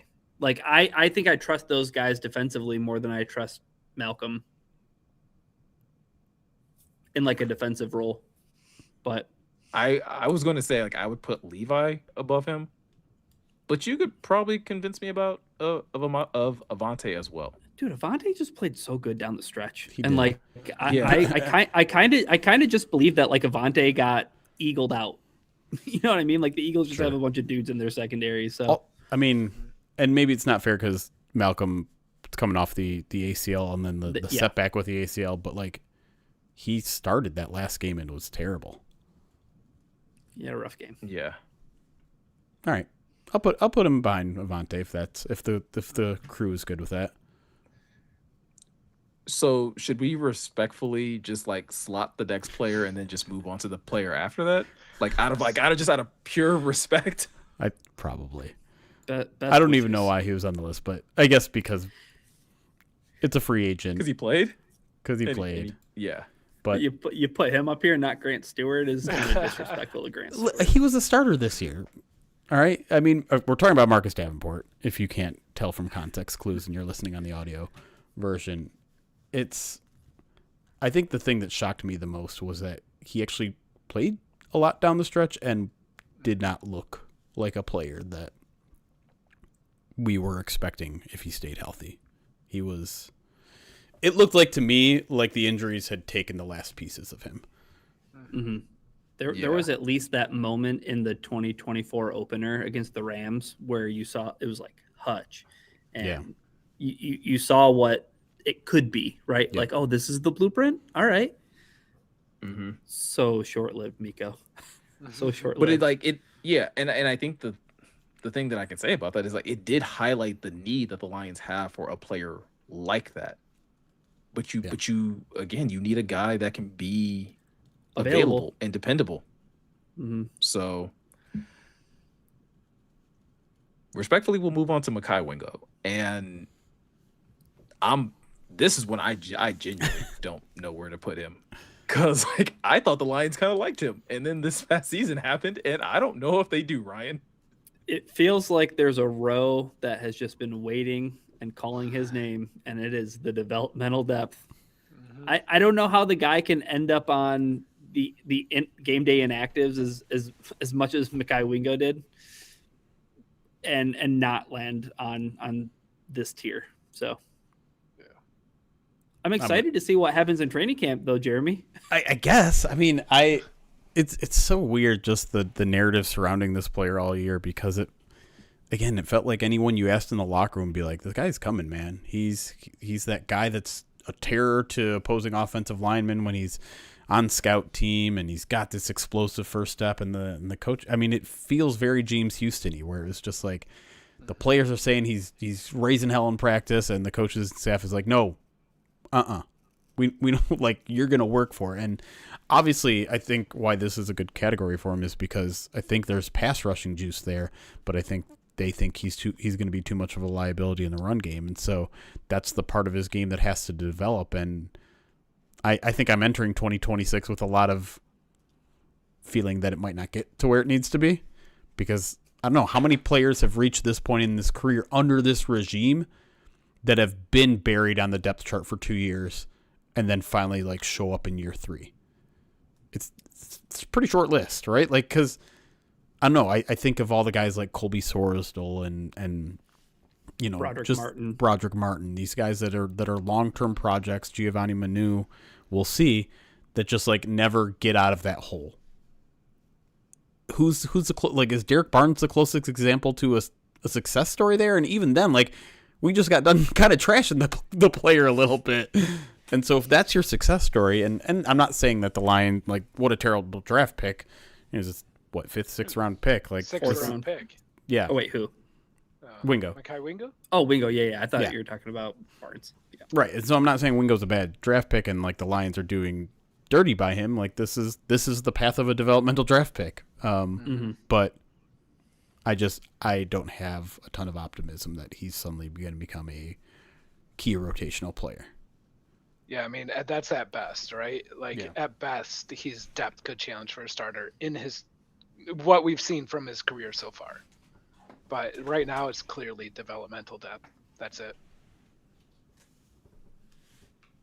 All right. Here comes probably like one of our favorite guys on this list, Roy Lopez. I still feel like he probably lands in depth, nothing more, nothing less, Ryan. But like, I feel like we would all love to be able to put him in the depth could challenge for a starter role. But I think like those roles are pretty established, right? I think with putting Roy Lopez in depth could challenge for starter depends on how ready do you think Tyleik Williams is to take the jump in year 2. I just think Roy Lopez is a good football player, man. I think the Lions would be wise to re-sign him, especially if they're moving on from DJ Reader. I think it's too much to kind of put all the eggs in that basket of, you know, Aleem McNeil, Tyleik Williams, and then we'll figure it out. Like, hope that Levi Onwuzurike is healthy. Maybe Mekhi Wingo can give us something, but they don't even play the same role. So I think he plays this specific role as the nose tackle that you have Tyleik, you have Aleem who could moonlight there, but Roy Lopez, I think, is a guy that over the course of this season, by the end of it, I trusted when Roy Lopez was out there that he was going to like make good plays. So I'm going to put him in depth could challenge for starter, and I'd put him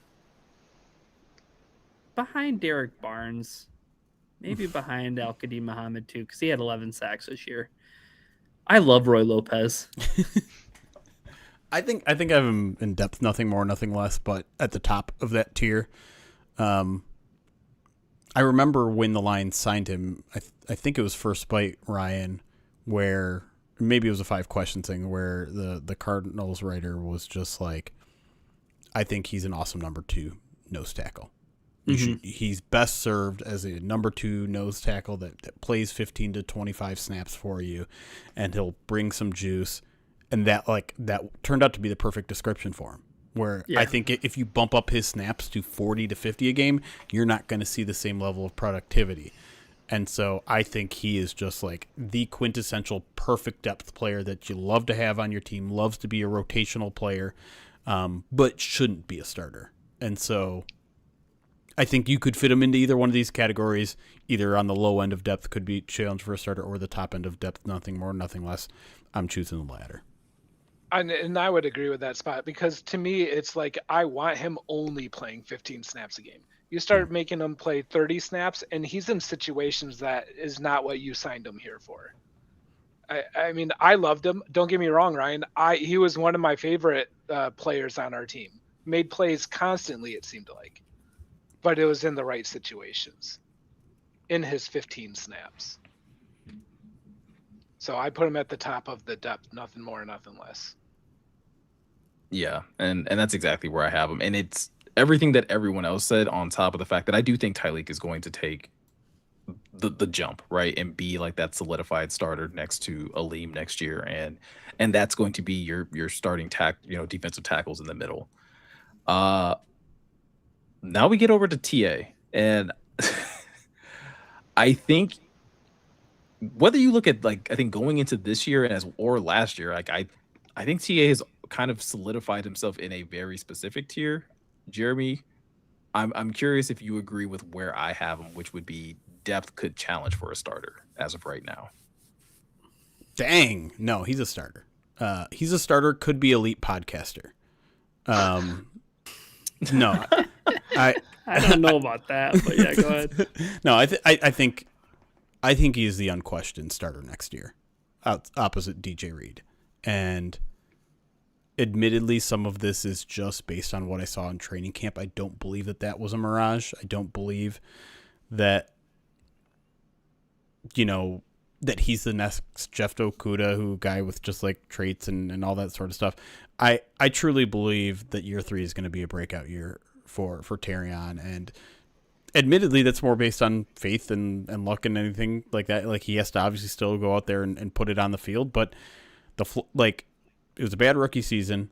We were starting to see some of the good flashes both in training camp and then a little bit in the regular season, and I don't think the Lions need to invest in the outside cornerback position. I don't think the Lions are going to invest in the cornerback position strongly, and I don't think there's anyone on the roster, to me, that should challenge him for a starting spot. I guess you could argue Meek, but I think Terrion is among the 2 or 3 best corners on this team, and I don't think anything about that is going to change this offseason. And again, we're talking about year 3 of a guy. This is the year where we start to judge about his long-term viability. I think it's too early to make any sort of sweeping judgments based on what we've seen so far.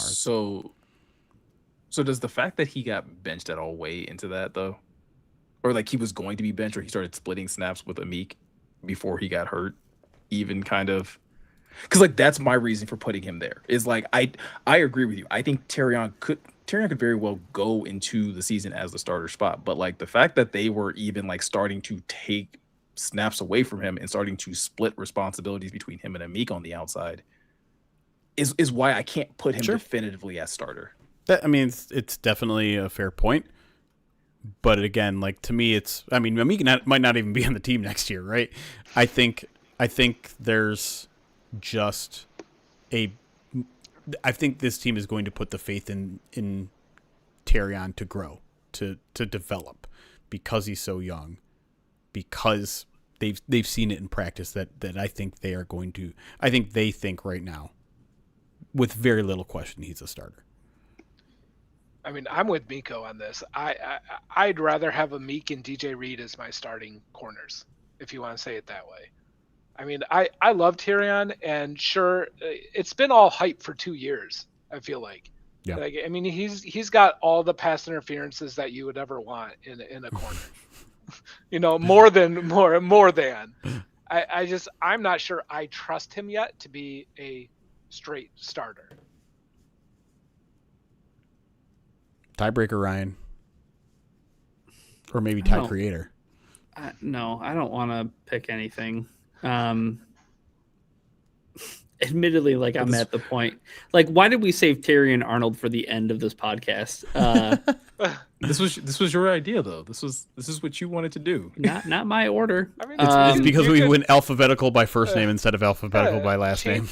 Just take off the T and it's Arian Arnold, and we could have started with him. He's the starter, but it feels like he's the starter by default because the Lions invested a high draft pick in him, and there's been enough there in terms of flashes that like somebody has to take the job from him. I don't know if they're gonna, to Jeremy's point, bring in anybody to try to take the job from him. I think ideally they want DJ Reed and Terrion Arnold to be their starting cornerbacks. I think this is the sink or swim year though for Terrion Arnold. Like I think if we have another year of either he can't stay on the field or we're getting up and down play, I think there's going to be like a coming to football Jesus moment with like, okay, like we probably need to come up with a new plan at cornerback, Miko. So I almost wonder then, should the conversation be, should they bring in someone to like, because I just don't think you can though. Be. Right? Just so, like just so many other DJ holes Reed. and resources that you need to fill. That are you going to do that again? Sure, but if you're in a situation to where, like we just said, you're not guaranteed necessarily to have a Meek next year, because like that's the safety net of having a Meek is like, okay, well if Terrion doesn't play well on the outside, we'll just kick a Meek out there and he can play on the outside, or they can split snaps. If you don't have a Meek and you're kind of gambling with Terrion, if Terrion is not up to snuff, like you what are you then saying? Like, well, we're gonna hope that Ennis can stay healthy? No, I think the tier maker lets you know that like we put Alex Anzalone in the time to move on, and we have Amik Robertson in the starter spot, which is, I think all of us agreeing they should re-sign Amik Robertson. Like Amik Robertson should be part of this team because he could be that safety net. Should they need it? Right. So if they don't bring back Amik though, Miko, to answer your question, they should bring in somebody else, like a veteran corner, or do they trust Rocky Sin to be that guy? That's who's missing from this list. You guys want I could throw everyone on defense if you want. We can make this 30 minutes longer. I'm just saying, cuts had to be made. All right. Just like we were. Never mind. I get what you guys are saying. I think that there still could be necessarily, like, it wouldn't shock me, I guess, because I don't necessarily see it in free agency, but maybe in the draft, it would not shock me at all. And I know it would probably piss off a portion of the fan base if the Lions went corner again in the second round. I don't think that's going to happen. I would be shocked if that happened. I get it, but I think like that is you have enough questions in your secondary, and you don't have the money necessarily to pay.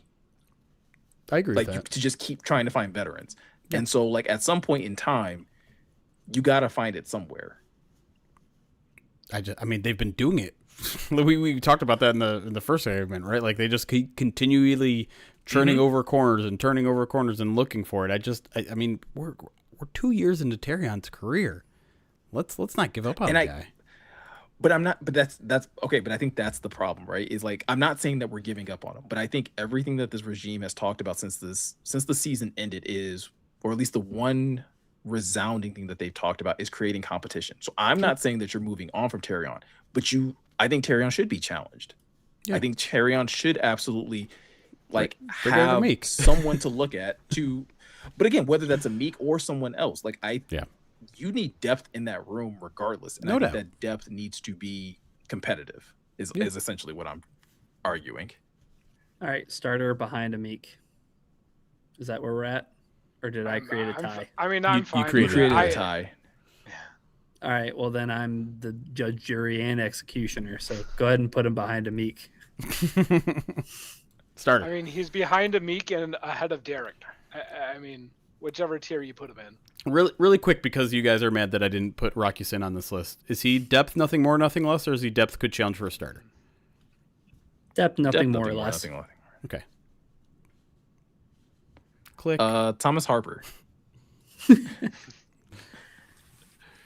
Thomas Harper's cool. I want him back. And I think that like the Lions being in this precarious spot that they are at safety, he's an intriguing piece.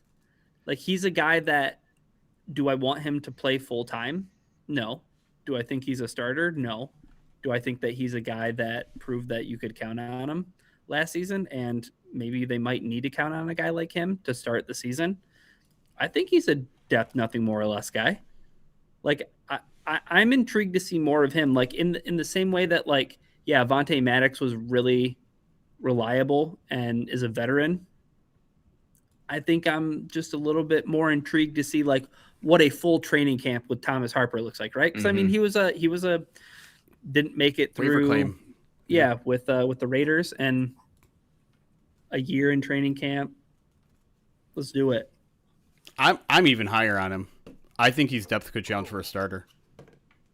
I think, I think with the situation With that the they're in, injuries? right? Yeah, but I mean, he's also like extremely young. He was a rookie 2 years ago now, I guess, if we're considering now us into 2026. I mean, he's only has 2 years under his belt, and he's played, I think, phenomenally.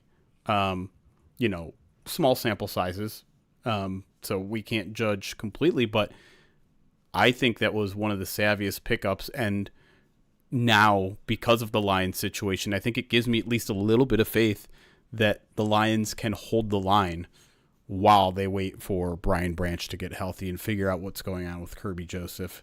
I think he's a sneaky player that might be one of their best depth players on the team. So yes, like if we're talking week 1, I would not be shocked or even that disappointed if Thomas Harper was a starter. I wouldn't either. I wouldn't. Do you think No, he but I feel like this challenges is- for a starter on other teams then? Or is he only the de facto starter because of the injuries? It's hard to say, but he played well for the Raiders too, man. Like I feel like he might be a starter for the Raiders if they had not made a drastic error in changing coaching staffs last year. I feel like this is the Avonte Maddox conversation all over again, and I little bit. feel like that's where, and I feel like that's where exactly where I have him though. Is the same situation. It's the same argument that I made when we got to Avonte Maddox, where it's like in a situation where Kirby and BB are healthy, like it's not even like he's not. I don't question. think he's Yeah. challenging. Yeah, Mm-hmm. but like he is still great depth to have. So yeah, for Yeah, me, it's I depth, mean, nothing more or less. Yeah, and I put him right there too, right behind Al Qudin, probably in front of Avante. Is where I think. Put him wherever you want, Jeremy. Wherever I People know want. let the people know how high we are on Thomas Harper. I mean, I would put him up here, but All right, put him I right get there then. no. I was the only one that voted that, so he goes behind Roy Lopez in I depth, changed nothing my more, vote. nothing less. Oh, you did? I convinced you? No, No. I'm real big on Thomas Harper. I like. What do you I think like this way is? that The he played this presidential season. election? You can just change your vote whenever you want to, and Oh man, Rig Oh, the ballot. boy. we're There- in deep. We had some good reviews coming in, and Miko just ruined it. And there we go. Tyleek Williams. started right. By de facto, right? Like again, I want to see more out of him than what he produced last year. But at the same time, I can't just put him as depth because of the investment that they made in him. Yeah, no, I wouldn't put him in depth. Could challenge for starter. I think the expectation is that he is a starter. I think if you looked around that room though, and I know Aleem wasn't healthy to begin the season, but by the time everybody was healthy, it was Aleem, DJ Reader, and Roy Lopez that were also in that room. So I think maybe that's why you saw his snaps be limited at times. I'm going to put him in starter, and I would put him. I can't be that much of a hater. I was going to say put him ahead of Terrion, but I think he's starter. What do you think, Miko? Yeah, I think he's a starter. I think my expectations for Tyleek going into his rookie year was that he was going to play the run well, and I think when he got snaps, that's exactly what he did. He played the run well. The next step in his progression is to see if he can become like an interior, force in terms of like, pass rush and things like that. Can he become a version of Aleem, before the ACL injury and things like that? But even still, like I think Tyleek will continue to just be a steady run defender, and I think he'll consistently improve in that aspect of his game. Whether or not he becomes a nightmare, as a pass rusher, we'll see. But I think if there's one thing I can count on him on is that he'll defend the run really well. Yeah, That's why I think I would put him above. As much as I'm a Terrion supporter, I think I would put him above Terrion because I think he's already playing at an above average to good level in run defense, and that's his job, right? Like that's what they want him to do. That's where his skill set currently lies. And they believe that there's some pass rush juice there. I'm not sure I'm ready to believe that, but if there is, that's when I think he bumps up maybe the next year to good player, could be elite, but that might still be a year or two down the line. All right, guys, we did it. And I think we did it faster than we went through the offense. I don't know. I don't think that's true. Let me dream. Let me hope. Yeah, so that's pretty much going to be our list. Jeremy, I know last time you pretty much posted this on our social, this over on Twitter, right? I did, yep. So you guys can find the entire, or at least a visual of the tier list over on our Twitter account. And on the website. Can kind of create your own. Oh, and on the website. Perfect. Yep, and you guys will be able to create your own. You guys. Yep. Sorry. Yeah. No, you're good.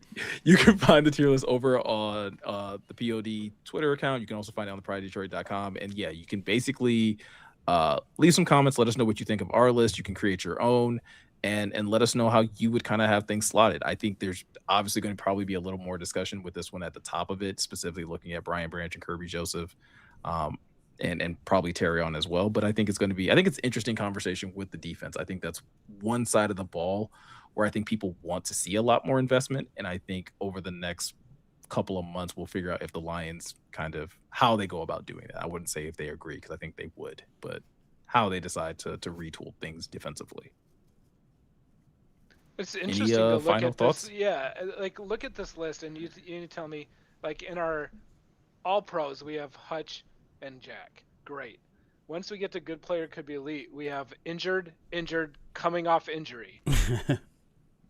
And then now you're looking at 4 starters. So like this defense has to improve next year. Yeah, I feel like that's, and we talked earlier about how the Lions can make a Super Bowl or make a run again. Like this is a spot that they have to improve.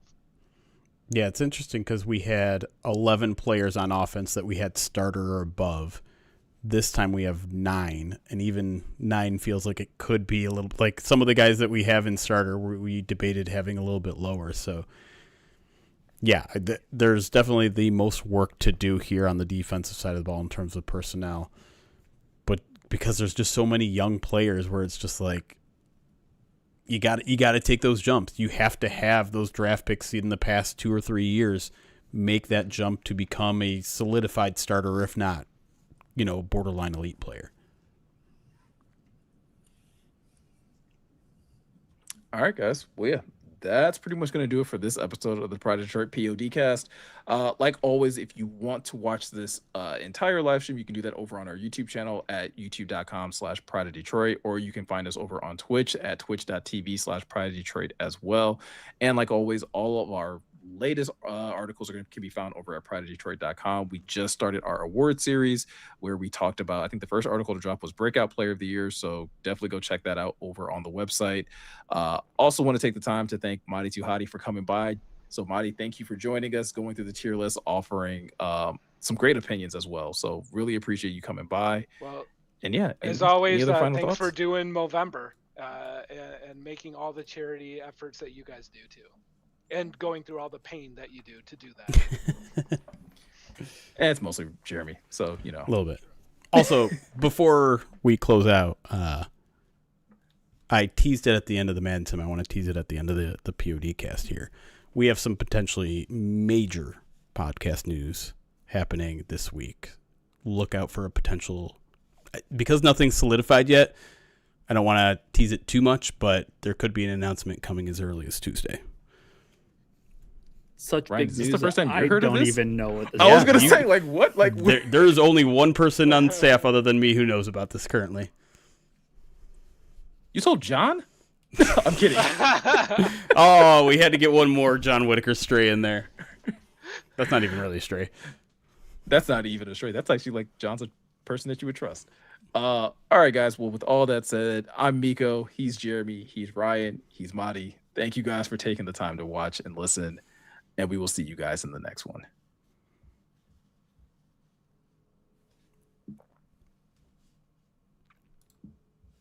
All right, let's go back. 4-person outlook. Ooh, there we go.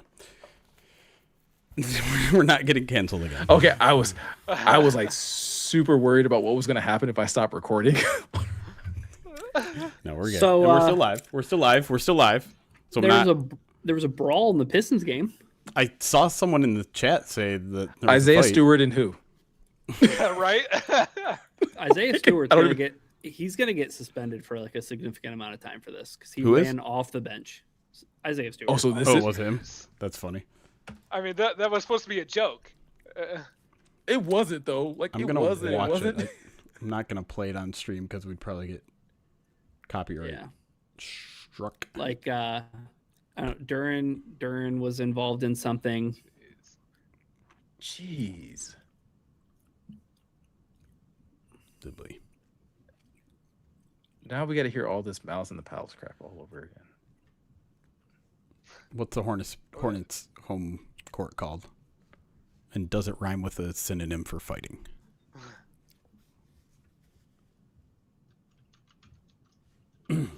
Hey, who cares?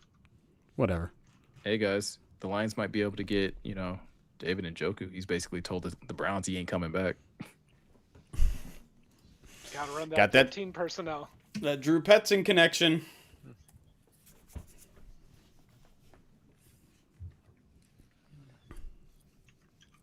All right, let me get through. Oh, I guess we don't have that many alerts. Captain James Kirk with a 10-bit says Black History Month has been a significant topic on the PODcast so far this February, but not for the reason you'd think. The melee, but it's not at LCA. But that I like where your head's at. The melee at LCA.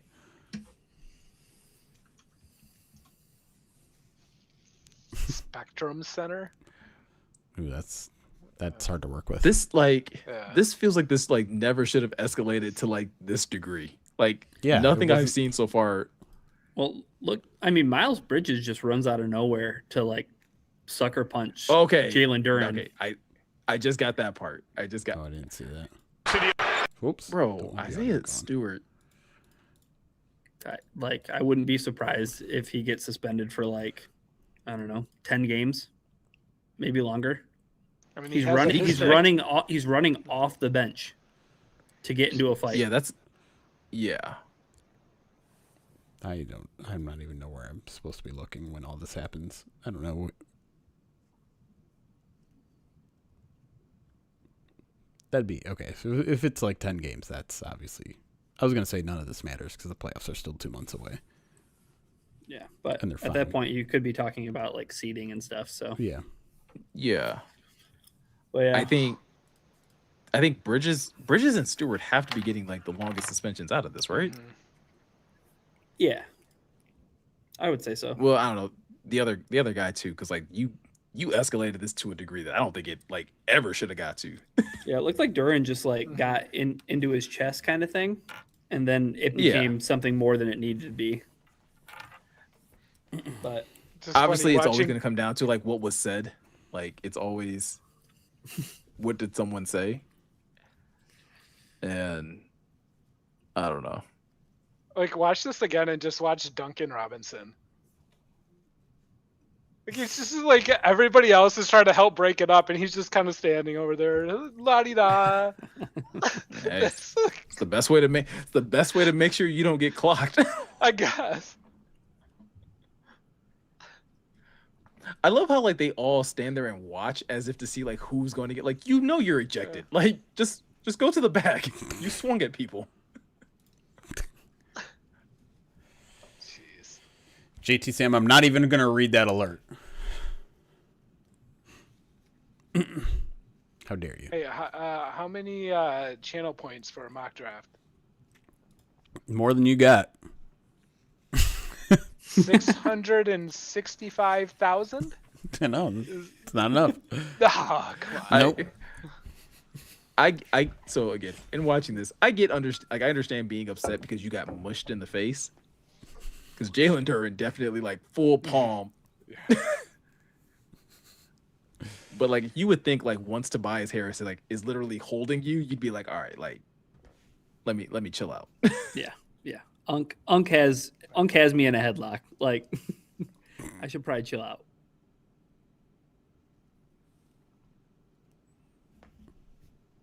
I'm just not looking forward to the fallout from this. All right. Speaking of fallout, I think Season 2? Yeah. I think I'm hungry. Oh. I don't know. That was the subject. I was gonna say, like, how is that the? In That's that that's a 1.2 transition. No. In the business, it's called a non sequitur. So, All right, we can get out of here though. It was real. It was good. Thursday at 3 p.m. Let's go USA hockey. yeah, Okay. let's go. Someone thought you were wearing a Vikings jersey in our chat. Well, For some that reason. person is not my friend. I don't know if USA is on the Vikings patch or on their jersey, but no. All right. Thanks for hanging out, everybody. It's been 3 hours, so we're all going to get out of here. But yeah, look for a potential announcement tomorrow on the website. You won't want to miss it. I'll just leave it at that. And maybe I'll tell What, are we the and rest Ryan of the gonna staff in find here. out? Maybe. I don't want to jinx it.